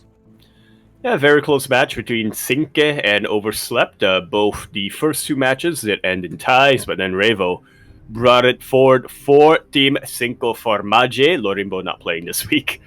Revo did bring it out and did manage to clinch the victory there for Formaggi. Yeah, neither one of the captains played this week, like Lorimbo or Goblin. Like they didn't rock up yet. So it looks like they might be preserving their strength for the rest of the group. Exactly. Maybe. They're preserving their strength for the playoff finals. Yeah, the rematch. Let's go. Yeah. This is the first match that was played. It's also going to be the last. True. That leads us into Smurf Time versus Gooners. Smurf Time do take down Gooners 4-2. Did go their way. Likewise, we have Blinken versus Goobers, not to be confused with Gooners. That's not confusing. Yeah. That's They've become so numb. Question mark. They have. They're crawling in their skin. And in the end, didn't even matter because they won. Didn't even matter. Paper cut. And, as this was a little bit more once. Oh, God. They do take the series a little one-sided here. Linkin Park. No shot. God, you're such a child. I was like 7. I was like 7 when that movie came out. God damn it. Yes, I think that song played in the credits, right? I think. Yeah. Am I crazy? Yeah. But congratulations to Blinken for taking that series. Heading on over to the other group, as there are 2 groups here, Group A and Group B. We have the anime team up against Baguette to go 42. Favorite anime. Not even calling them by the name that they chose. It's the anime team. Yeah, it's the anime team. It's the weeb team. You know who it is. You know. Yeah, you don't respect the choice of names, so you know we don't really respect or recognize that choice of name. So it's Team Weeb. Yeah, it's Team Weeb. It's Team Weeb. Let's go. As that leads us into Off Race versus Monkey. I feel like this name is it's misleading because it's no Monkey. Exactly. SMH my hedge. Does go the way of Monkey at 4-2, and then we have Viet Cong versus Cannons going the way of Viet Cong 5-1. There we go. No Jackie, by the way. Oh well, he played for Overslept this week, so. True. Is he allowed to like be a mercenary for Viet Cong? Is that how that works? It should be. Maybe it should be. He has to be careful about the uncles, though. I miss the uncles. Yeah. Merge. But yeah, this is an event that's going to take place over the rest of the month. So it's going to be a month-long event. Plenty of matches ahead of us when it comes to the group stage and the playoff bracket. So look forward to it. It's going to be amazing, I'm sure. And shout out to Gemini. I believe Gemini is going to be doing a lot of the casting alongside some of the other All Things Protoss members. Indeed. Apparently, Gunnar is telling us in the chat that the matchups or the pools, so who plays in each week is selected by... Wait, let me reread that. Selected by the mods of the tournament, so it's not up to the teams themselves to decide who plays whom. Larimbo going to be playing next week, as a matter of fact. Wait, so the teams don't get to field players, the mods field players? Yeah, as the Discord mods, not the maybe there are tournaments don't have mods. Maybe it's categories. I mean, I'm sure Gunnar can clarify. Yeah, I mean, Gunnar, he just said like the teams don't get to choose who plays. that's crazy. That's crazy. Oh my god. So best of luck to all the players and teams involved. The memes are going to be real, I'm sure. Placate the mods as best you can. Exactly. What I'll say. But that leads us into our regional events. That leads us into our first tournament here, the 3D Community Super Cup number 4. Indeed, the tournament for the CIS region. This week won by Strange. Okay, beating Nicorak twice. Yeah, I mean, if you recall, Strange, he popped off during the Firegrow Cup last week, or I guess 2 weeks ago at this point. And Strange, he had a really strong performance, taking down Wayne, taking down Nickrat, taking down everyone in his path. And his reign of terror continues, as you mentioned. He did drop a map to UD Soldier, but Strange, he popped off, and outside of that one map being dropped, he won everything. Yeah. Pretty good result. I mean, I think we were kind of speculating 2 weeks ago if Strange is going to be able to keep up that momentum. It felt like it did feel a little bit like in that Firegrow Cup because they were using a Swiss format, right? That month. Yep. Yeah, it did seem that there was a little bit of other factors at play going on there.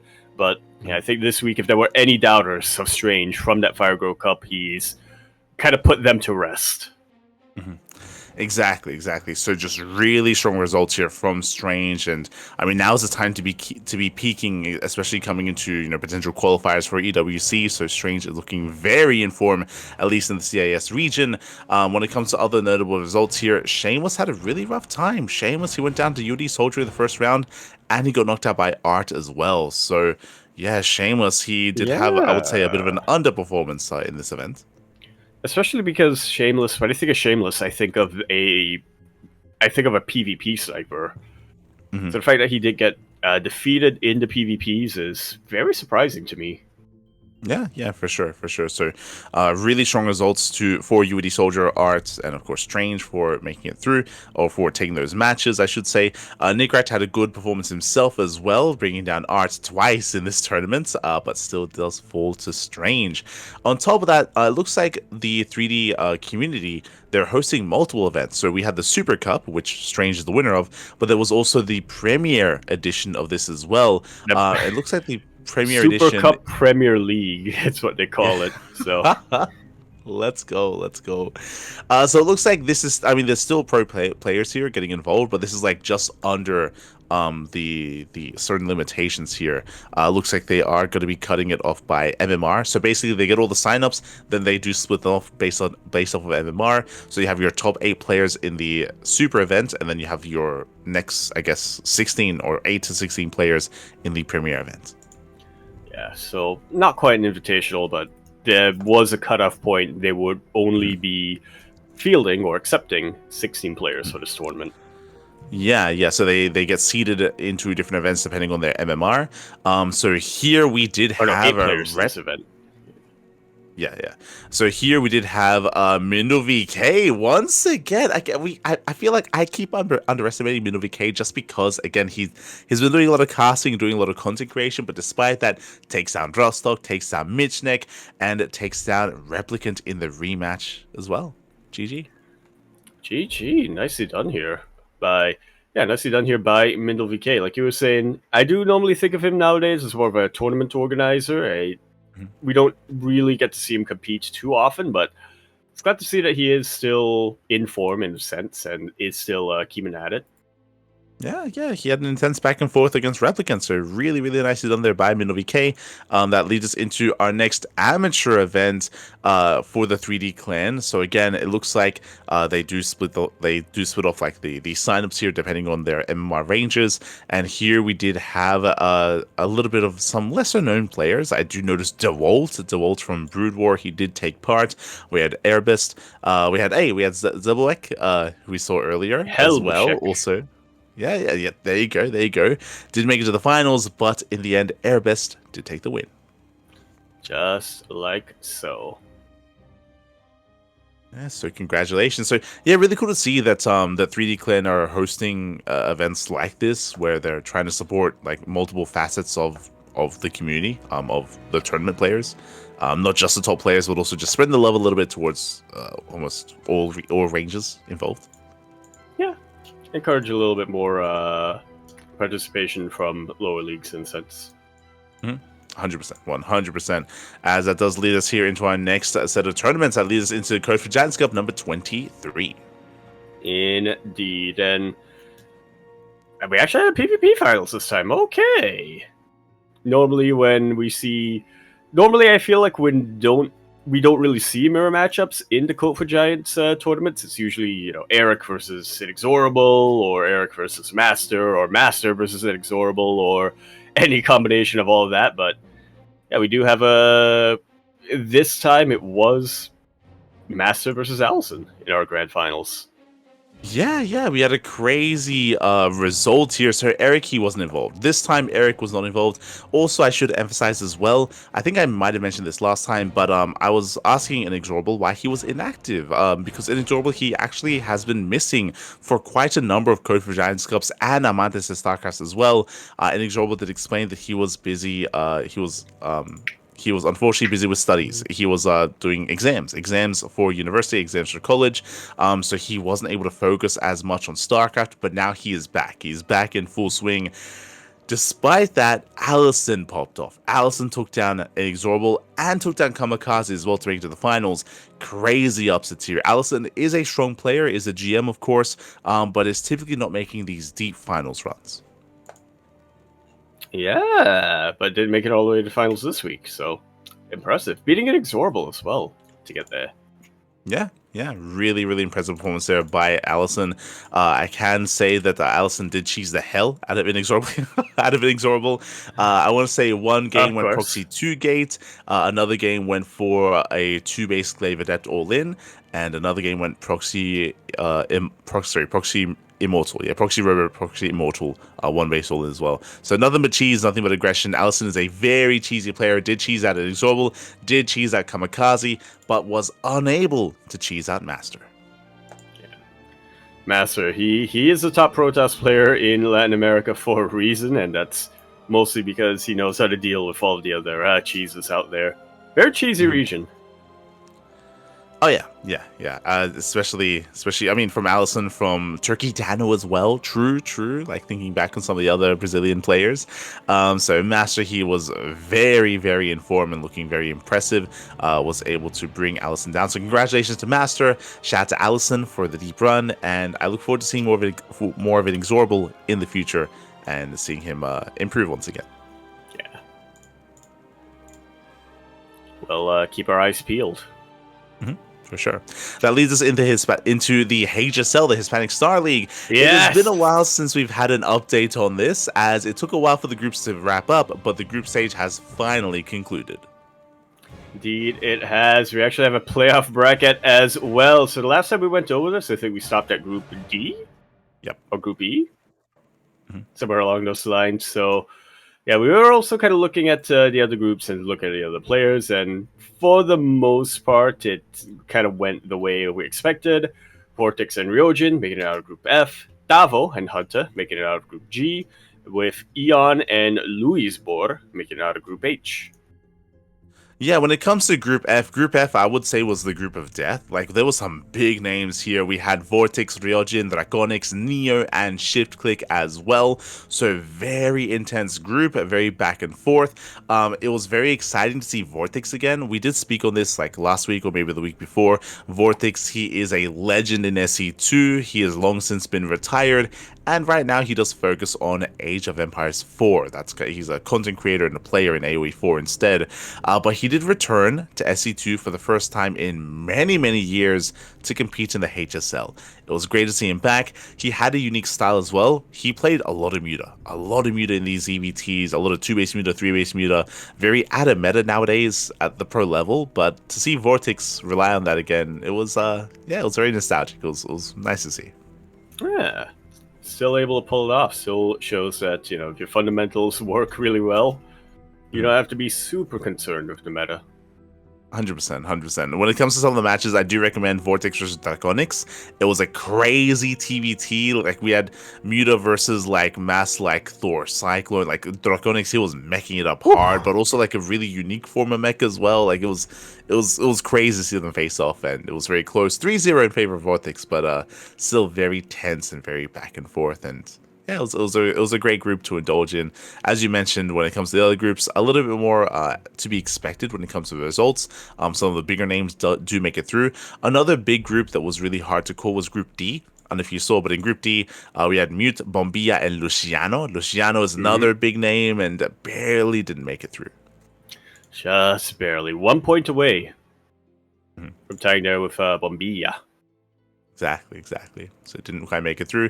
And with that, we have the playoff bracket. Now, these playoffs are going to be played over the weekend. This weekend is when the playoffs will take place, and they will conclude as well. I believe it's going to be a 2-day event.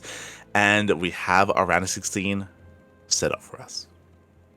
Indeed. So, day 1, I imagine, going to be round 16 and quarterfinals. Day 2, semifinals, third place match, and grand finals. Yes, exactly. And when it comes to round 16, we have a Special versus Ryojin, Eggs versus Zions, Mute versus Daryl, Tavito versus Hunter, Eon versus Charlie Cox, Vortex versus Lulithspor, Akedon versus Fair Spitter, and Chem El Chamaco versus Bombilla. Oh boy.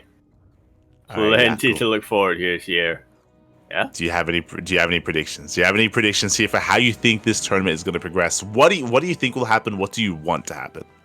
What I want to happen, I think, is kind of the expected answer, but I still want it to happen because it's kind of a grudge match between those two. And it's very, very possible that it'll happen here, as they're literally on opposite ends of the bracket. Special versus Cham. Yeah. I absolutely want that grudge match in if not the finals, then at least a third place match, because oh boy, they got some beef ever since they played together in that 2v2 tournament. I feel like the beef, the carne, has been asadaing. 100%. Like, again, seeing a Special and Cham face off against each other, it's gonna be intense. It's going to be close, and as you mentioned, I think a lot of us do expect them to face off in the finals. I can see a world where some upsets occur. It's hard to say the level of Akedon's Protoss, right? Akedon, he's For a long time, he's been a Terran player. Now he's playing Protoss. It's hard to judge him against Cham specifically. Likewise, Vortex is also going to be a problem, I feel, against, or can pose a threat to Cham as well. Eon, I can see these guys taking maps, but as you said, like, it's going to be difficult to take the series off of Cham. So Cham is going to be a heavy hitter. Special is another really hard one to call, just because Special has been very out of practice. He's been very out of practice. He hasn't really been playing in many tournaments ever since last year, October, so he just hasn't been active. But in recent weeks, he has been laddering again. And if you remember, I think we saw Special in a recent Basilisk Big Brain bout. Yep. And and he had a really strong showing there. So Special, he's going to get back in form. Mm-hmm. Plus, you can get coached by Thermal. True. Yeah. You can bring him in. The question is, should we have allowed Euthermal to play in this tournament? Should we? Yes. Is he one of ours at this point? Es española. Sí. Sí. Española, c'est bueno. Mark. Oh, no. Maybe for the next one, we'll get Mark involved. That'd be a lot of fun. But with that, look forward to this. Again, it's going to be taking place over the weekend, and we're going to be casting it in English as well. It's going to be a lot of matches, a lot of StarCraft over the weekend, so we'll do our best to try to keep up with it and to crown our first HSL champion. Yeah. Here you go. That leads us into our next event. That leads us into the Legacy Weekly Japan number 450. Another regional event here for Japanese players. This time there's no Psyarch. We do see Nodacon popping up. Indeed we do. I mean, last week we were talking about not quite the Legacy Weekly Japan Open, but a different Japanese tournament that specifically forbade Psyarch and Vasravania from competing in that. No such restrictions this week, but like you said, no Psyarch. Vasravania wasn't the winner. In fact, didn't even make it to the finals. Got defeated by a player called Burfil in the semis. Yeah, I would say a big upset, right? Like Ravania, if there's no Psyarch, then we expect him to make it through instead. But no, as you mentioned, didn't even make it to the finals, and Nodacon will be the champion in his stead. So very impressive result here by not just Nodacon, but by Burfil as well. GG. GG. Very nicely done. Very nicely done here. As that leads us into our next tournament, we've been waiting for the updates here on this tournament all week long. The Chicken King Team League 2025 Spring Qualifier. How many kitties are left? Oh, only one. Only one. And yeah, we're not going to be able to see that Skitty v Skitty match again, as Super Kitty, or Skitty Prime, as we like to call it. That's a team with Silky. Did get defeated by PCEC, which, in fairness, pretty tough team to overcome. Yeah, PCEC. I mean, they've got players like Mixu on their lineup, so one of the bigger teams out there. They do take the win over Super Kitty Prime, as you did mention.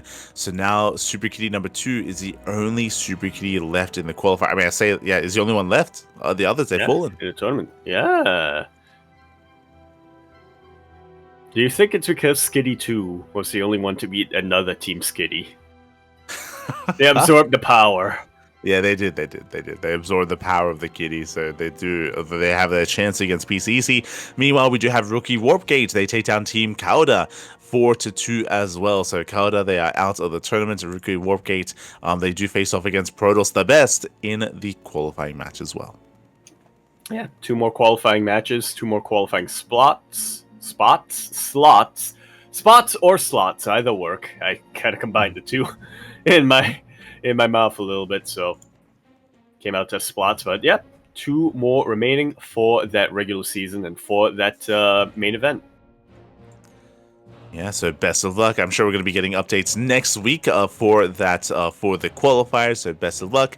Coming into this, do you believe in Super Kitty 2? Do you believe in them over PCEC?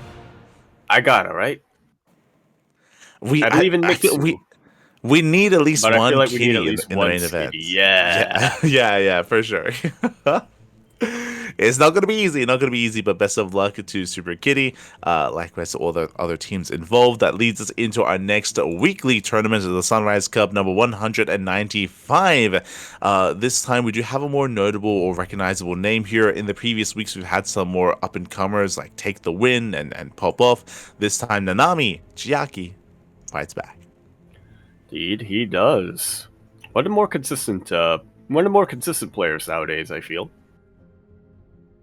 Oh yeah, definitely one of the more consistent players. Does take the win here, takes down Miggy in the semis, and takes down his opponent in the grand finals. Very impressive. Is that Flight Rice? I think I remember that. Flight. Huh?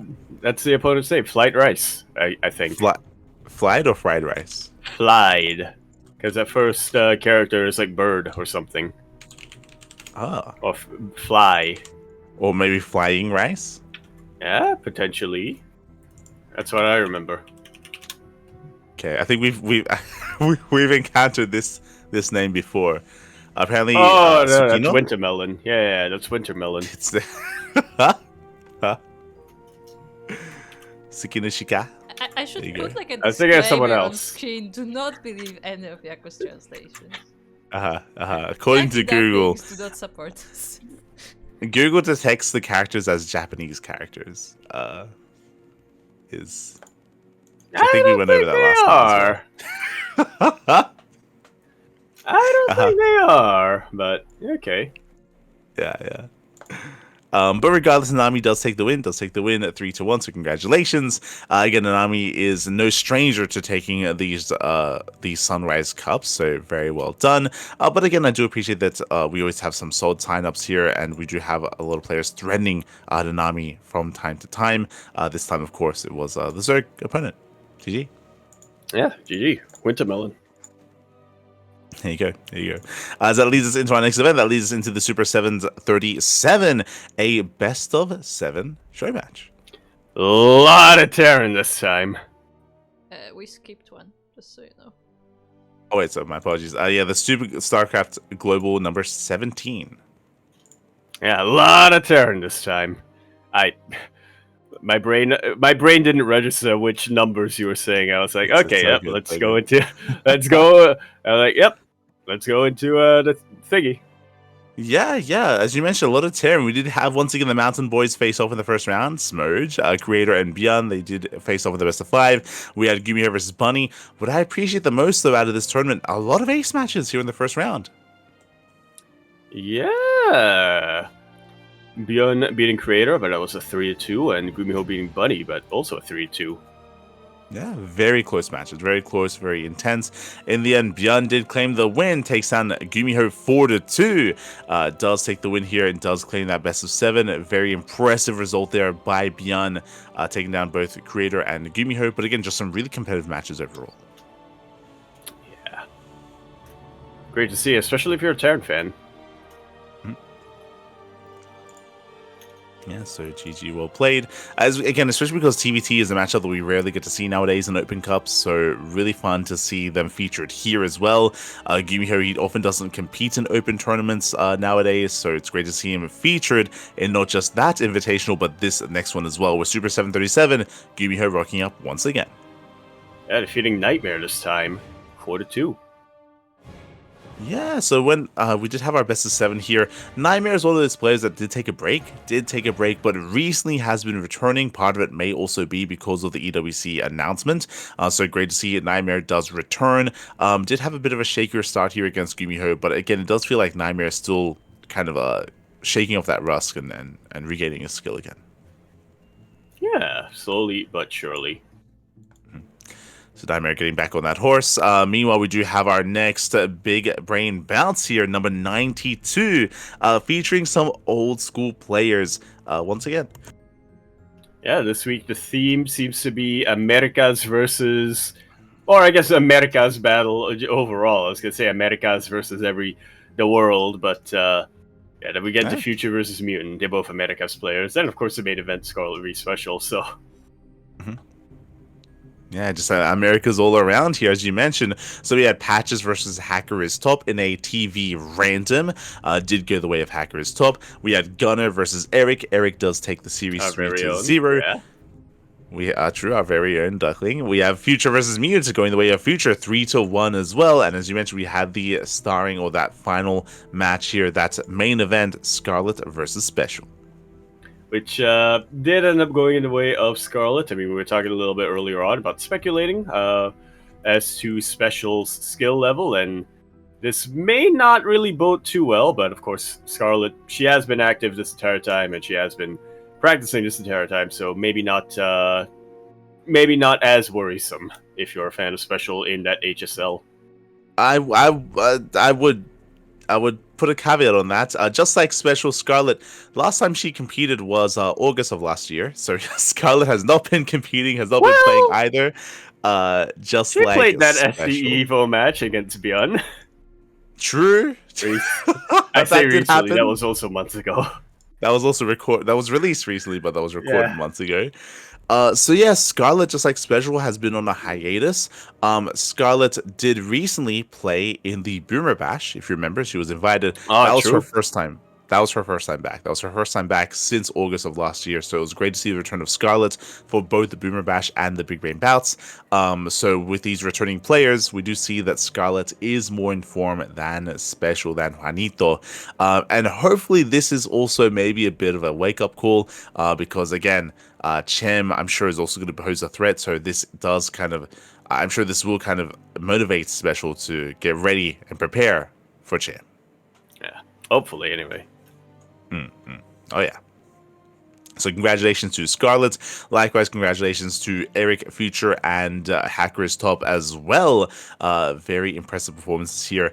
And yeah, really cool to feature a lot of NA representation, as you mentioned, or just America's representation with Latino America and North America. Yeah. We got Canada. We got Peru. We got Brazil. We got America. We got Mexico. We got Mexico. We got Mexico isn't part of the Netherlands. There you go. No, but yeah. Mark, pretty soon though. I'm pretty sure Mark is working on that. It's one or the other. Either Mexico's going to become Netherlands or Netherlands will become Mexico. Either way. Either way, that can only lead to good things. Exactly. Think of the food. Waffle tacos. Think about it. I think that already exists, I'll be honest. I think I've seen that before. No. Stroopwafel tacos. Think about it, huh?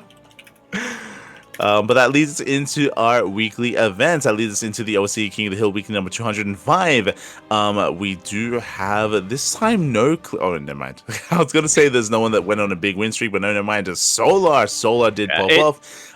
This time, no Bjorn. I think the SC Evo King of the Hill kind of broke our expectations as to what a big win streak is meant to look like after, especially this week with Mark. But yes, Solar did go on a tear, winning 1, 2, 3, 4, 5, 6, 7 matches in a row. Would have won match 15, the final match as well, if not for Bjorn popping up right at last second. Yeah, exactly. Bjorn, he popped in right at the end here to make sure that Solar was not the final King of the Hill. So Bjorn, he does claim that title as he does get the snipe at the end of the event. But a shout out to Chance early on. Chance competing for the first time in a long time. It's been a while. I don't see him too often nowadays. Yeah, so really cool to see him pop up every now and then. Likewise, Sebestis did get the win over Chance. We had GG Machine over Sebestis. So really a big back and forth early on, at least until Solar did arrive. Yeah, GG Machine having a little bit of a win streak himself, beating Sebestis, UED Soldier, and Honmono, but that got put to an end by Nicorrect, which got put to an end by Skillus, and then Solar rocked up and just held on to that crown right until the very end. I'm telling you, it's the redemption arc, Pappy. It's the redemption arc because Solar, he didn't just come back and go on a win streak. He beat a bunch of Protoss. Exactly. That's what's incredible, Pappy. That's what's incredible. Ah, God.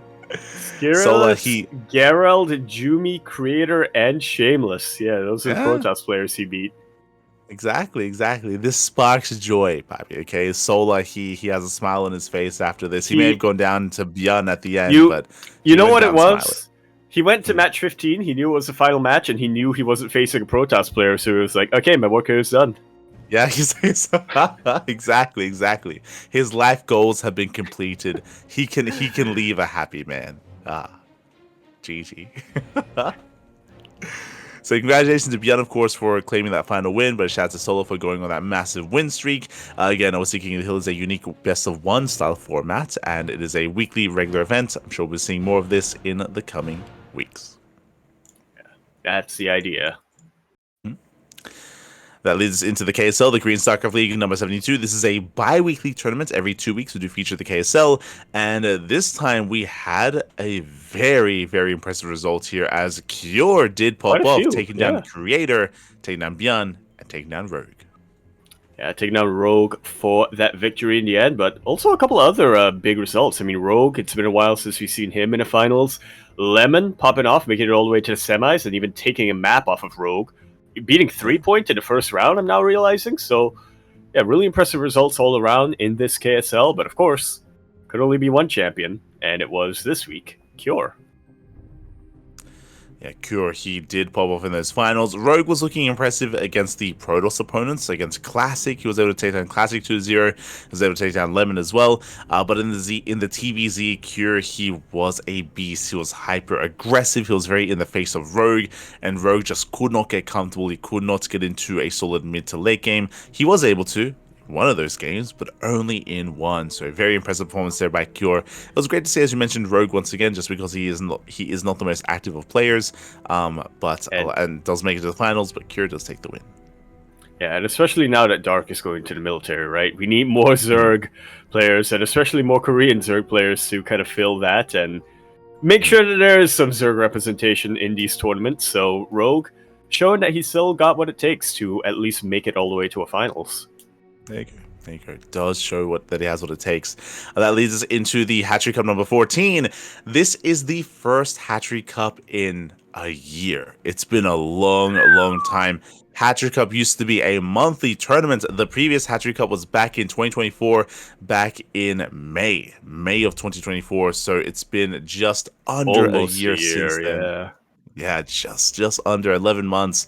But it's back. It's back. It has returned, and it was great to see it once again. Yeah.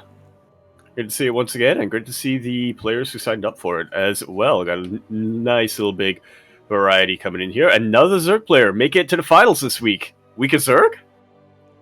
Yeah, Nikic, weak as not a single. They didn't win, but, but they made it to the finals. Let's go. They're making it far. Yeah, Nikic beating Nikorak, which is pretty impressive. Yeah. Beating Exorbital as well. Did end up falling to Byeon, but it is Byeon we're talking about. So. Mm-hmm.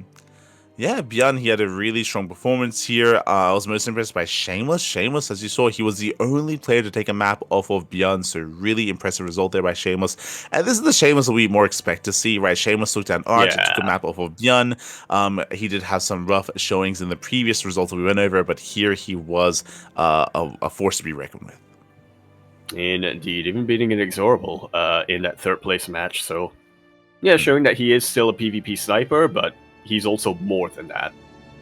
Exactly. So congratulations to Byeon, and of course this is an open event as well. So Byeon, he was all on that, able to pop off and take his first Hatchery Cup win. And I did ask Hatsu, and Hatsu did confirm that she does plan on hosting more Hatchery Cups in the future. Once again, making this a regular monthly event, at least for the near future, for the next couple of months. So we should be seeing another one of these next month in May. Am I mixing this up with something else, or am I? I feel like I'm remembering now the story of the Hatchery Cup name coming down. I think she said at one point that Hatchery was the first building or something that made sense. I'll find it. It was somewhere in our Discord server. Yes, it was in our Discord. I believe it was a in our funny Discord story. server. Yeah, for sure. I recall. I think it was earlier this year, maybe 2 months ago or something.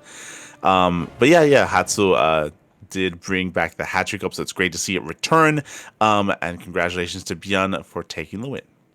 Yeah. Congratulations all around. That leads us into the Sparkling Tunic Cup number 87.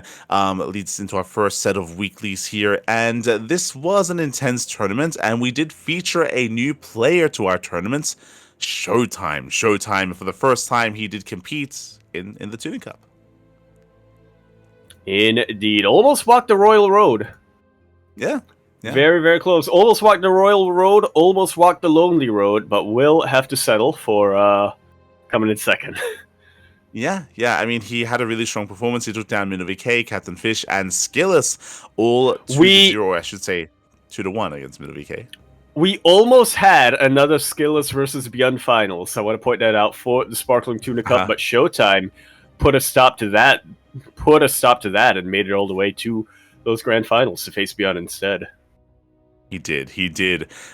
Bjorn, meanwhile, he did not drop a single map in the tournament. Bjorn looked like a beast in those finals, by the way. It was insane. Like, Bjorn, he looked very strong and very dominant in those finals. Shout out to Showtime for making it to two-set finals with Bjorn to take the win. Also, if you're looking at the bracket, you might see a bunch of walkovers. For those that are unaware, this event actually coincided with the Wardy qualifier. There was a Wardy TV qualifier that was happening, and a lot of the players that did forfeit were actually playing in the qualifier at the same time. So Geralt, Shameless, and Nicaract, they unfortunately were unable to continue their runs, and they were focusing on the Wardy qualifier.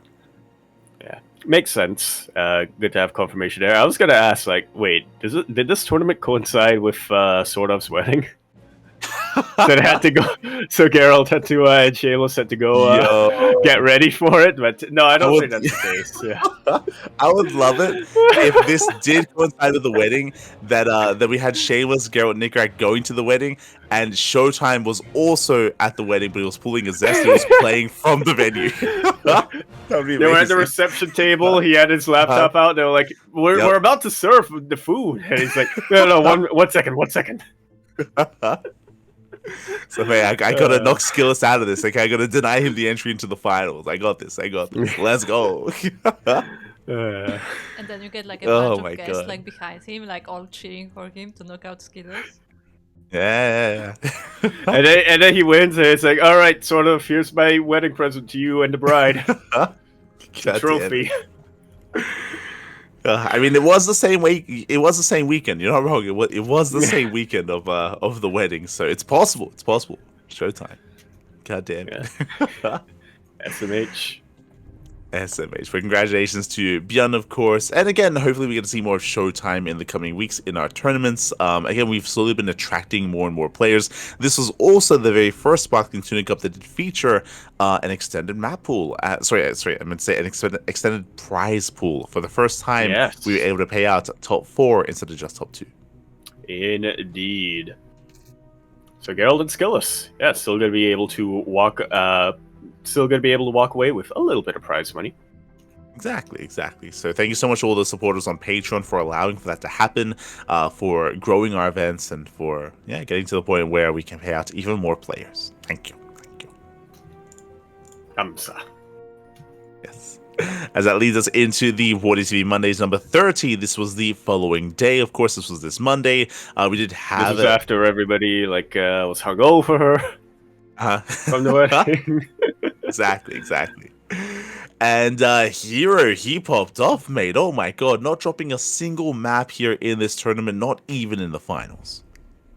Yeah, I think that potentially that EWC announcement kind of gave him a little bit of motivation, especially since his face was put in the graphic over there. But yeah, this week Hero went on an absolute tear, beginning on Monday by beating first off, by beating Geralt 2-0, then Bjorn 2-0, then Solar 2-0, and then finally Clem 3-0. Hero beating Clem is not unheard of, but Hero clean sweeping Clem, that's the big surprise.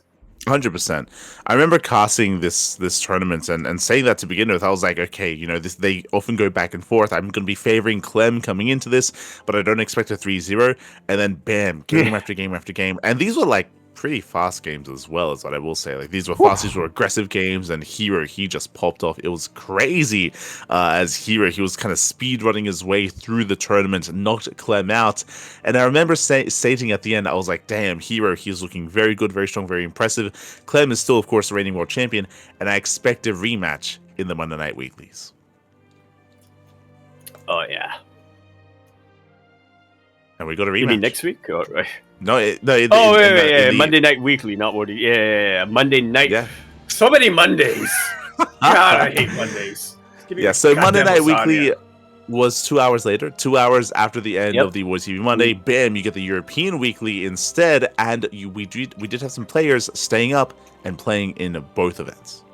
Yeah, Hero, I mean, we've been mentioning this since a couple of weeks ago. He's been learning the ways of the D-Gen. He hasn't gone full D-Gen, so he's not fully Bjorn or anything like that, but he has been staying up later, and it paid off for him this week. As you mentioned, Hero and Clem, they did have that rematch. Hero knocks Clem down to the lower bracket in the upper bracket finals.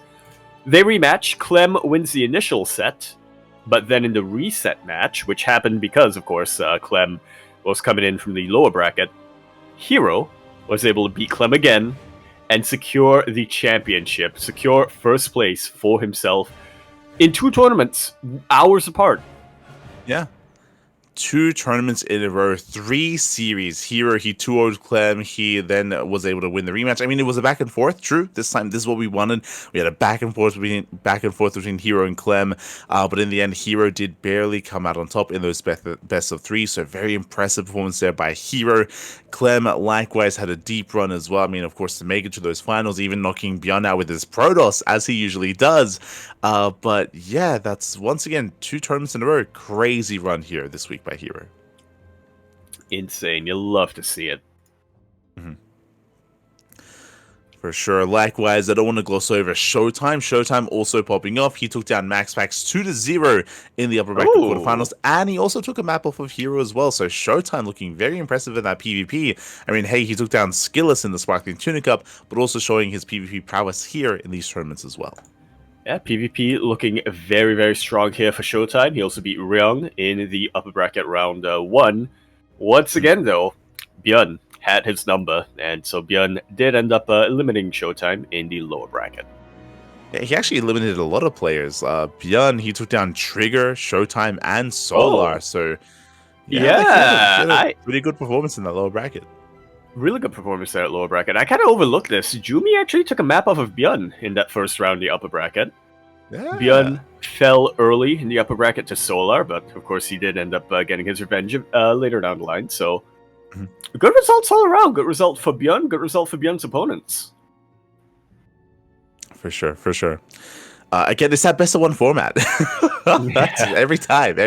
I think we actually praised Bjorn last week for something similar. I think he also had like a crazy like best of 1 performance after his King of the Hill run in the Monday Night Weeklies, and Bjorn just built for that sort of thing. I just realized Bjorn lost to Solar in the best of 3, but he beat Solar here in the best of 1, and also beat Solar in the King of the Hill match. So best of 1. That's where Bjorn evidently excels.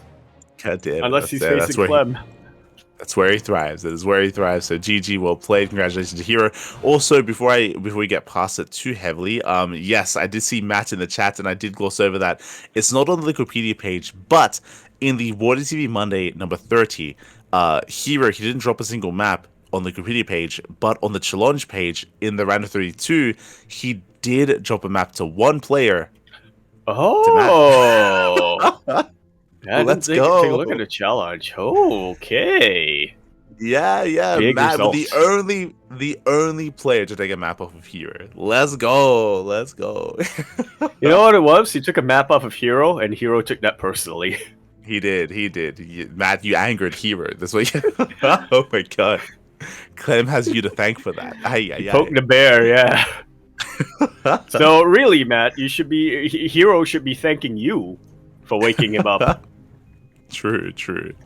But really well done, Matt. Really well done. Really cool to see Matt popping off and taking a map. Again, Matt, he himself is also a strong player in his own right, and every now and then he does have these big results as well, taking maps, if not even a series of these bigger names. GG. Yeah, GG. As that does lead us into our next tournament. That leads us into the Pegasaur Monday number 26. This was a couple of hours after the Monday Night Weekly. And what I will say is that this event is missing some players. You spoke about D-Gens and players going for all-nighters. Hero and Solar typically go for all-nighters as well. But this is where it all comes together. Time, they were hungover. Well, no, kind of. If you recall, this is the event where they were actually scheduled to play their soccer or their football match against the wedding team, against the foreigner team. Yeah. Yes. And they were going to be playing it, I believe it was scheduled 2 hours after the end of this tournament. So both Solar and Hero, they actually got some sleep to rest up, to actually compete and play. Actually had a decent breakfast. Yes. Björn, he went full zest. He stayed up all night, played in all 3 tournaments. As you saw, he was in that lower bracket in the previous tournament. He stayed up, and then right after this, he went to play soccer. God damn it. He went full No wonder Team Korea lost. And he was their goalie. I kept saying during the cast, I want to see them live stream. I want to see them pan over to Björn every now and then and just see him just collapse on the ground, just like pass out on the field. God damn it, Björn! But somehow still blocking the balls. Yeah. They just tie him to the goal, stretched out, and then every time Team EU kicks the ball, it's just whacks him in the head.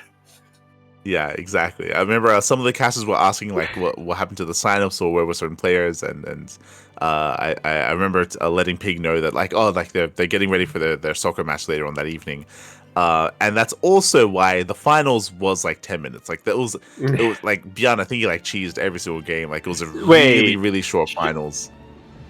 Shin played in that match too, didn't he? He did. Wait, no. He did not. No, okay. Shin wasn't involved. Yeah, he was not full D-Gen.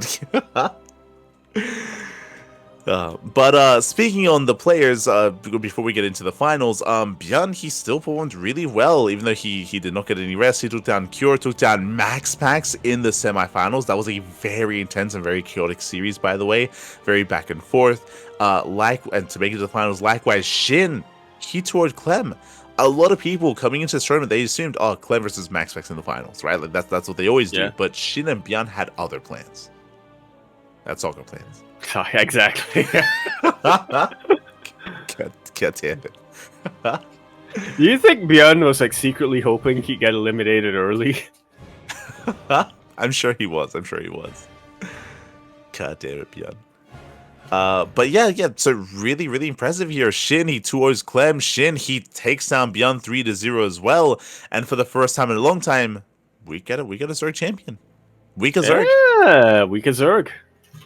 Let's go. Solo won a few things a couple of weeks ago, right? So true. Yeah, that was his redemption arc. Yeah, you're not wrong. Wrong. Did have his redemption arc, but Shin here, he steps in where there is no Solar, and Shin, he takes down Clem, takes down Björn. Again, the finals did leave a lot to be desired. The finals was a little bit weird. Björn, he was just proxying and cheesing, and it did feel like he was kind of playing. Or he was having fun in the finals, just because it did feel like he wanted to wrap it up a little bit, just so he can head off. But GG. I have to ask now, since you reminded me, how does a soccer match fit into Solo's redemption arc? I hope it's being shown. Is that right when now, he learns the power of friendship? This is where we can show off the teams here. So originally I did ask Björn, and he did say that the teams were going to be himself alongside Creator, Hydra, Armani. I was so surprised and so happy to see the names Armani. Hydra and Armani again. Armani's all the way on the left, I believe. Armani's all the way on the left.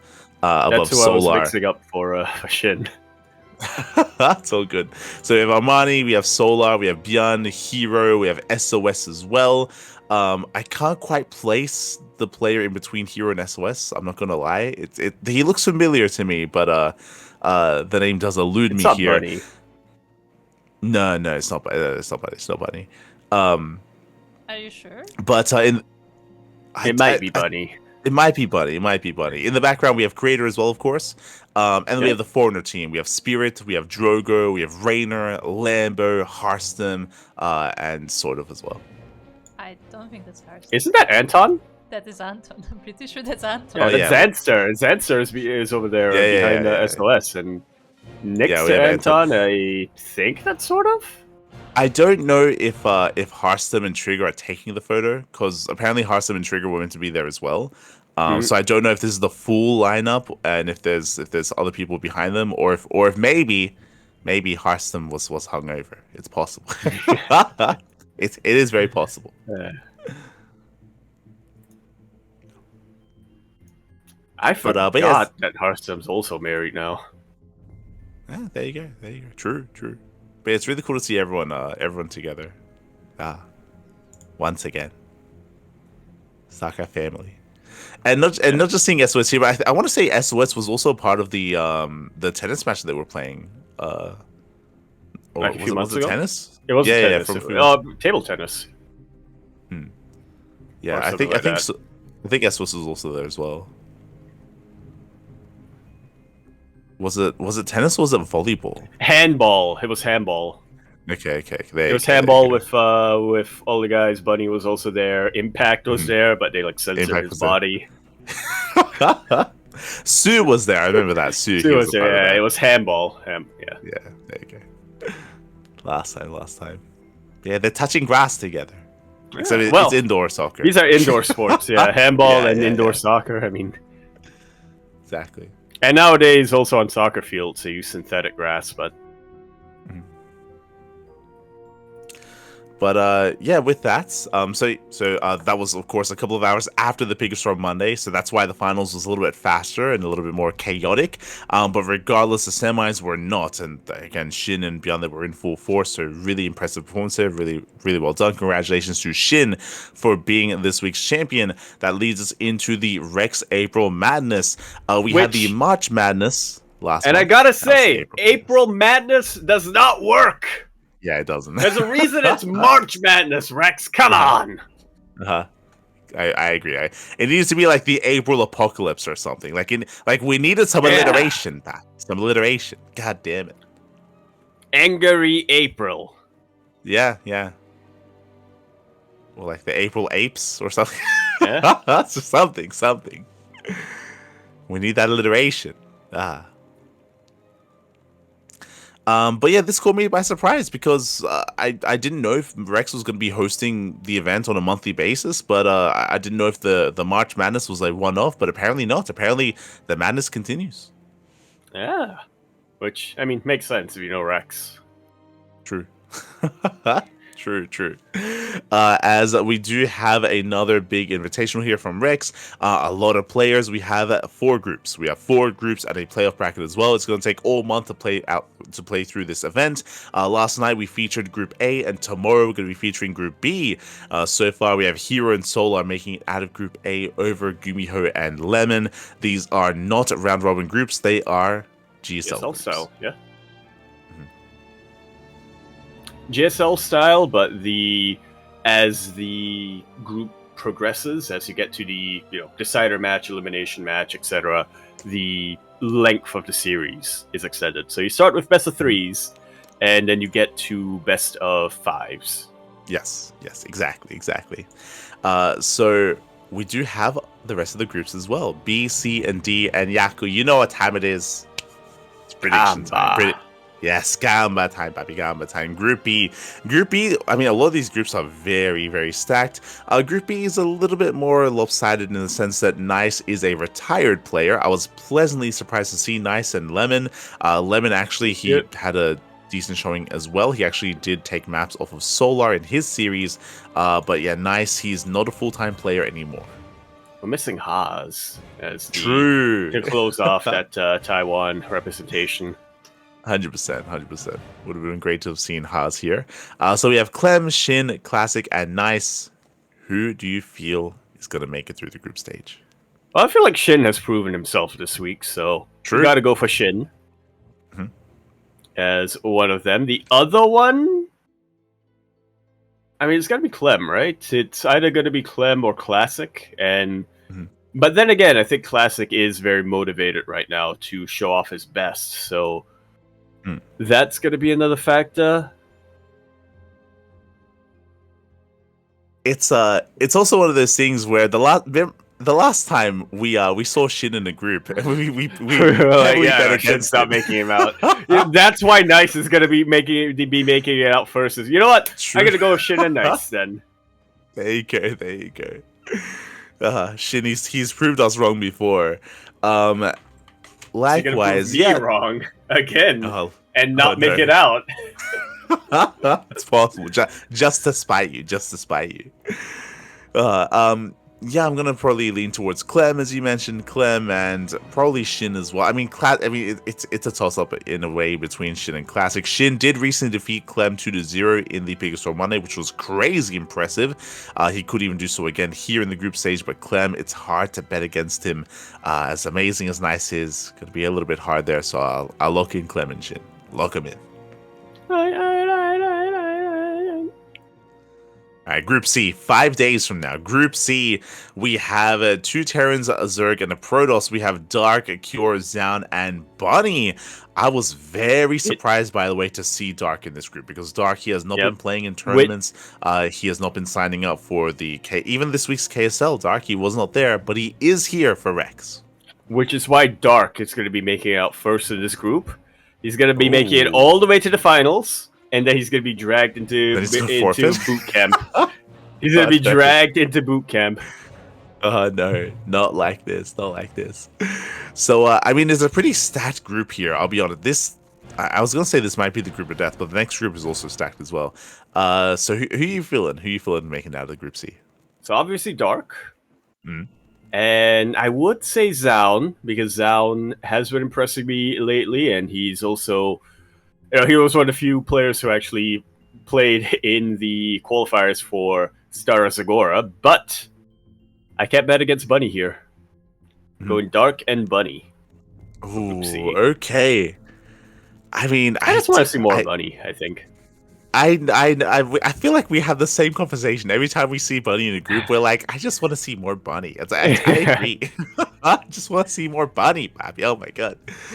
It's hard to me to pick here, but I'm probably gonna go Dark and Zaun. I rate Zaun quite highly, but I also know that Zaun has been struggling a little bit as of late. But as you said, Zaun, he's also going to Star Zagora, so he's looking forward to a big offline event.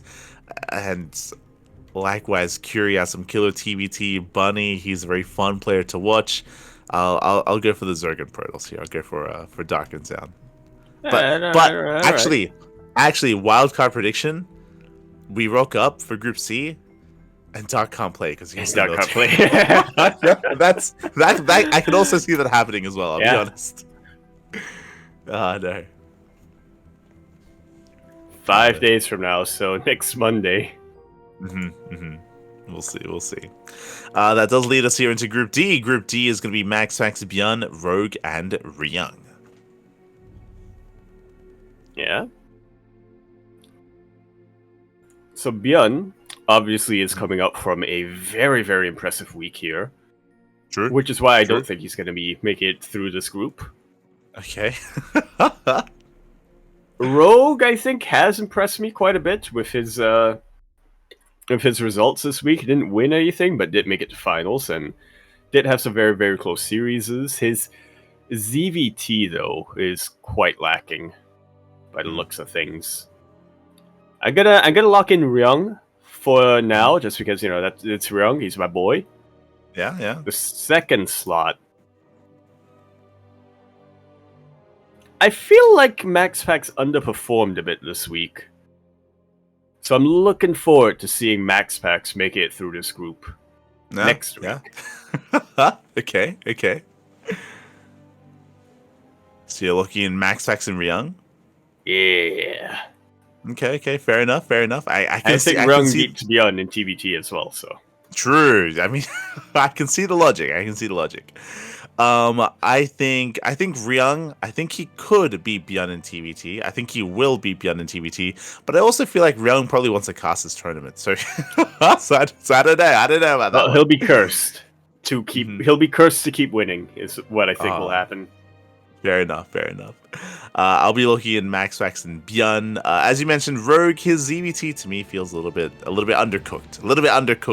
Leaves a little bit to be desired. Bjorn has been on fire. Exactly. He needs to Vomit. go back into the oven for a little bit longer. But yeah, Bjorn has been looking really impressive as of late. He's been on that grind. He's been full D-Gen for a long time, and it's been working out well for Bjorn. Been working well. Yeah. Want to believe. But yeah, that's going to be the group stage here for the They're predicting Bjorn and Max Packs. Okay. Lock him in. Lock him in. Yeah. So these are going to be next week, and of course the playoffs are going to be in 2 weeks' time as well. So we'll be able to catch up on those results from the group stage and catch up on predictions for the playoffs thereafter. That leads us into the WTV Spring Championship 2025. The qualifiers did take place. The group stage has yet to really get under swing. I believe Group A did just begin during the course of this broadcast, but there were a lot of qualifiers, players making it through the WTV Mondays. It did get a little bit complicated because players kept like requalifying, so they had to like shift things around, but we have our set players. Indeed we do. Finally, we have our groups. 4 groups of 5. 3 players from each group is going to be advancing to the second round of the group stage, and yeah, these are some big groups. Yeah, they're massive round-robin groups. That is crazy. So a lot of matches going to be played out. We have Group A. Group A is currently taking place. We have Classic, Mana, Ryung, Nickrat, and Dark all facing off. Did we predict these groups previously, or did we not? There weren't groups last week, so... Okay. Fair enough. So we have Group A. Who are you feeling, Yaku? Top 3 make it through. You have some leeway. You have some... Okay. So I gotta go for Ryung, obviously. Once again, I feel like I want Dark to make it through just to keep going in the playoffs and then not be able to play in the finals. So this will be in the military. So Ryung and Dark are going to be a first 2. Third one, that one's tough. I like all of these 3. I like Mana, Classic, and Nickrat. But you know what? Mana and Classic, they let me down in the Boomer Bash. I predicted both of them to make it through. Neither of them made it through. So you know what? I'm giving third slot to Nickrat. There you go. So Dark, Nickrat, and Ryung. Do you see the first result coming in so far, or? No, I didn't refresh it. So Okay. Fair enough. So coming into this, I'm gonna go for the other 3 most likely. I mean, Classic, Mana, and I'll go Classic, Mana, and Dark here. Mana, he's another underdog that like keeps getting really good results recently. And he has been popping off. So I have a really hard time betting against Mana as of late. So I'll go for the double Protoss and the Zerg. But best of luck to Ryung and Nickrat for sure. They're definitely strong competitors here in this group. And again, because there's 3 spots to make it through, like they have some good chances. Yeah. Okay, Group B. Okay, Group B. We got Gabe, we got Creator, we got Rogue, we got Zound, we got Gerald. So obviously I gotta give top spot to my boy Creator. And I'll give the second slot to my boy Gabe. And then the third one I should give to Rogue, so I have one of each race. But I'm gonna give it to Zound instead.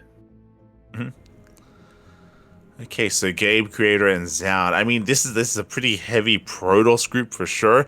Gabe has been looking very impressive as of late. I want to say it was like 2 weeks ago that Gabe actually knocked out Max Packs from like a Monday Night Weekly in a best of 1.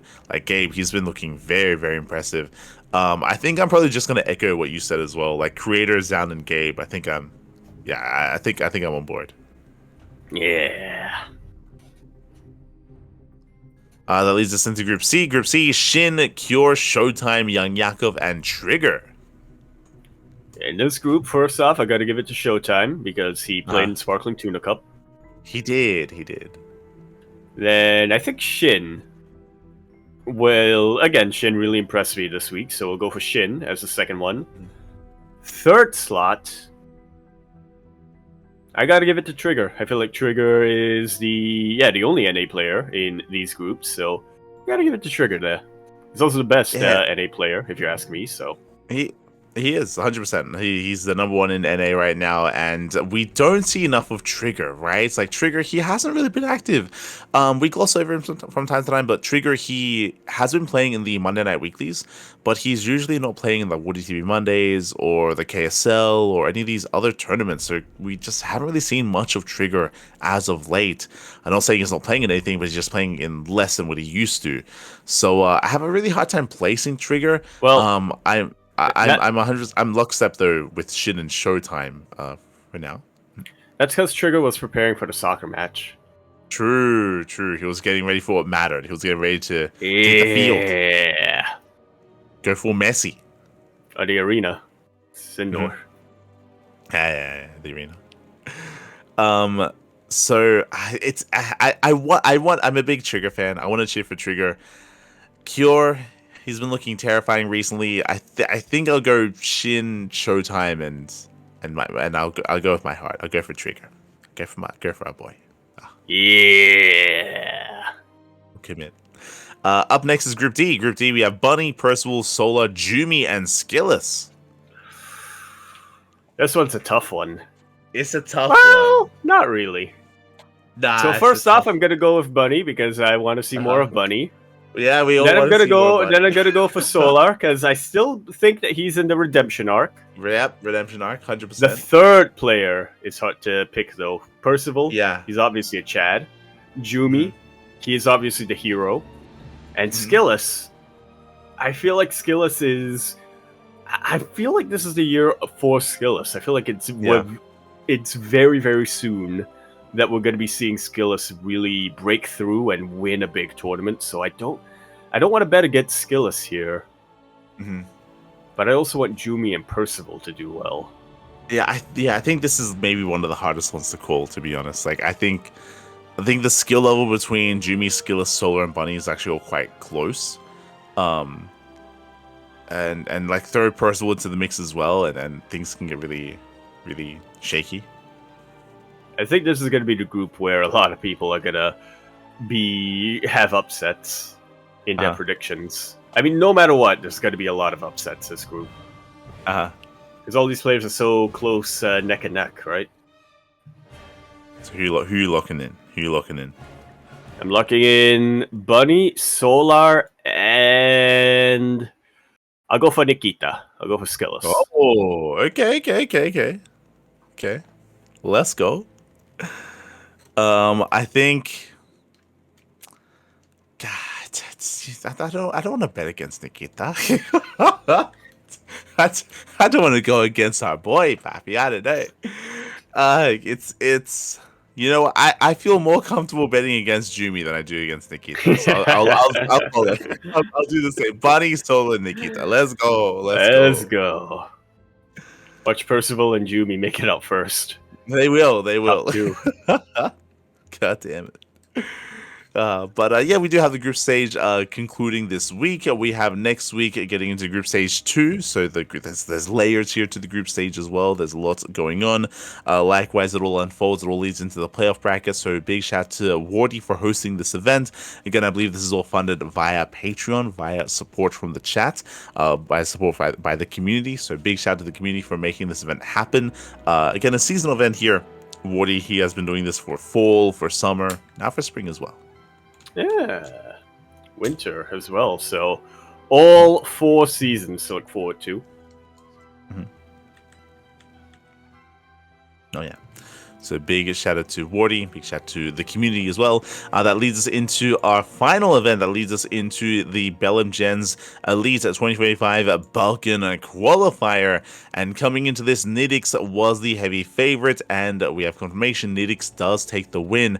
I'll be honest, I was expecting MSRM to get into second place, but no, Brockstar. He took down MSRM in the rematch. Yeah, nice to see here. It's nice to see all the signups as well here. I mean, this was open to all players from around the Balkans, but for the most part, it's mostly Bulgarian players, which I guess makes sense. You know, it's right down the street for them. The venue, yeah. So Exactly. We had players from Bulgaria, players from Serbia as well. I was actually looking into it previously. Serbia. True, true. Yeah, in the end, we do see Nidixie does claim it. It didn't go down, or I should say, other players did pose a threat though. We saw that Almighty took a game, MSRM, and Blockstar. Like we did see quite a bit of back and forth there.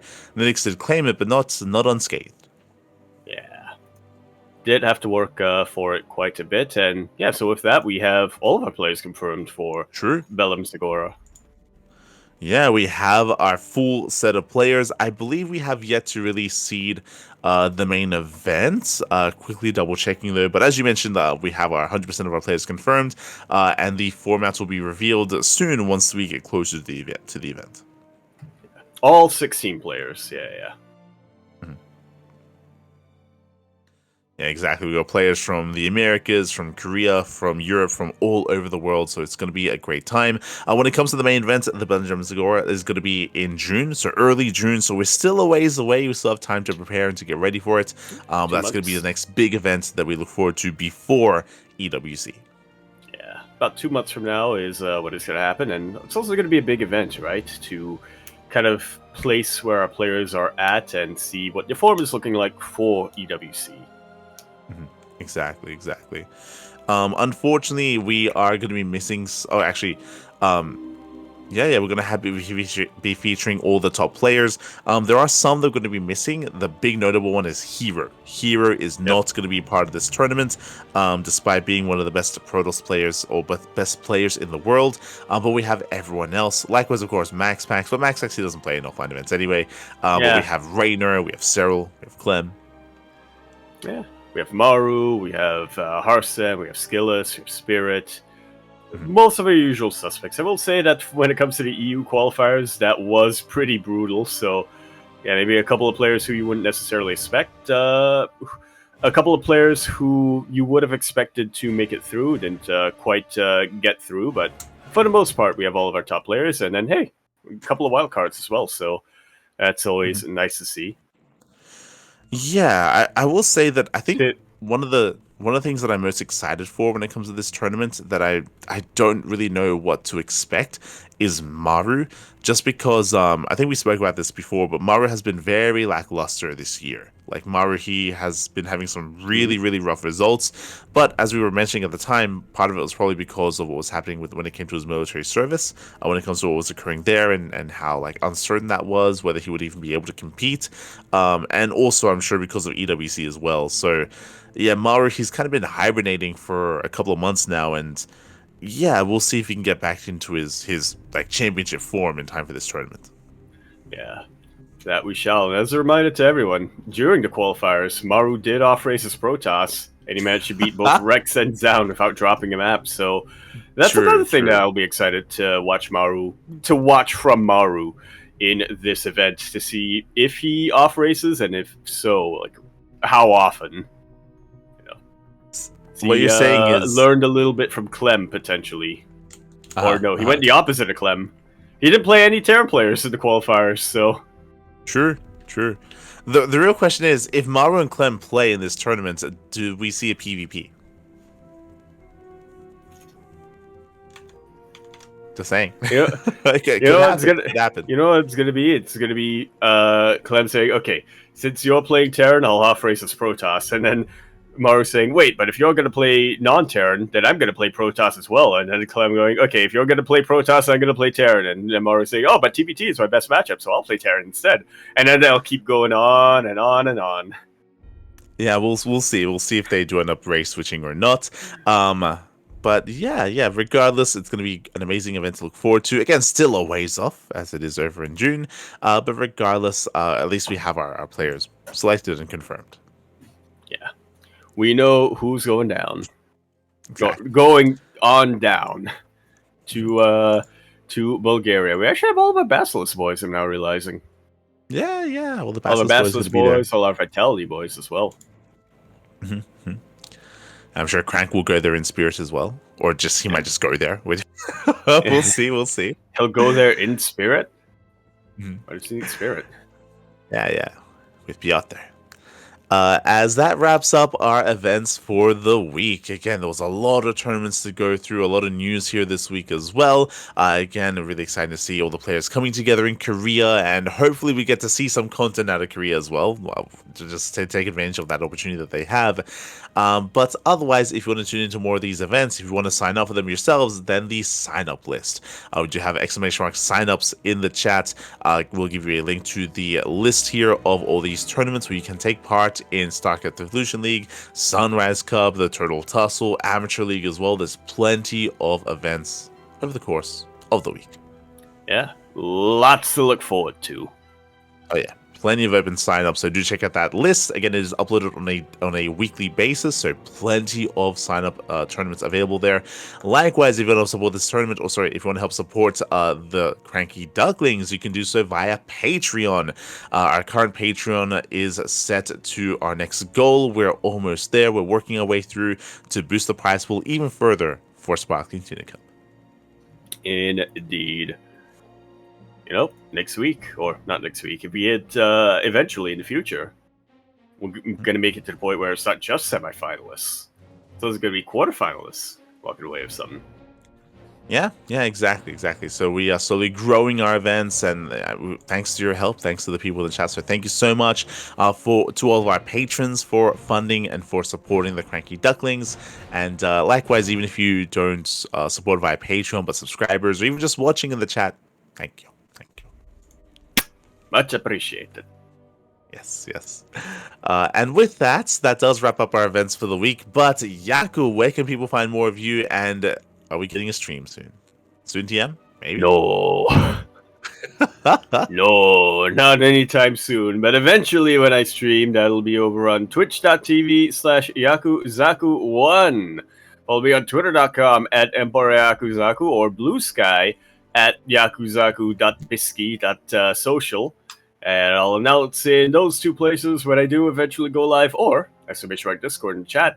Visit our CranKy Ducklings Discord server. So you can find me, so you can find Light, so you can find Kuro, so you can find everyone, including the bot that announces when one of us goes live. Yes, because Yaku will not post that on his social medias. I will forget. God damn it. That's a promise. So you can check us out over on exclamation mark socials in the chat, our Twitter, Facebook, YouTube, and Discord. All things CranKy Ducklings do upload on YouTube on a daily basis, so there's plenty of content on YouTube. You can support us there, or you can watch us there if you wish, as VODs are no longer going to be available here on Twitch. YouTube is the place to be for VOD content. Have you gone through your VODs yet, Yaku? I actually didn't make it past the threshold, so... Ah, there you go. There you go. I'm in no rush to export my VODs. Mm-hmm. Fair enough. But yeah, with that, thanks so much for watching. I didn't hit the limit yet. There we go. There you go. With that, thank you so much for watching. Thanks so much for tuning in. Again, a big shout to Kuro as well for providing the production for the show and for hosting the broadcast. So thank you so much to Kuro. Thank you so much, Yako, for joining me today as well to go over all the news. And we'll see you guys next week for some more news here for StarCraft. See you then. Bye. Ciao. Bella.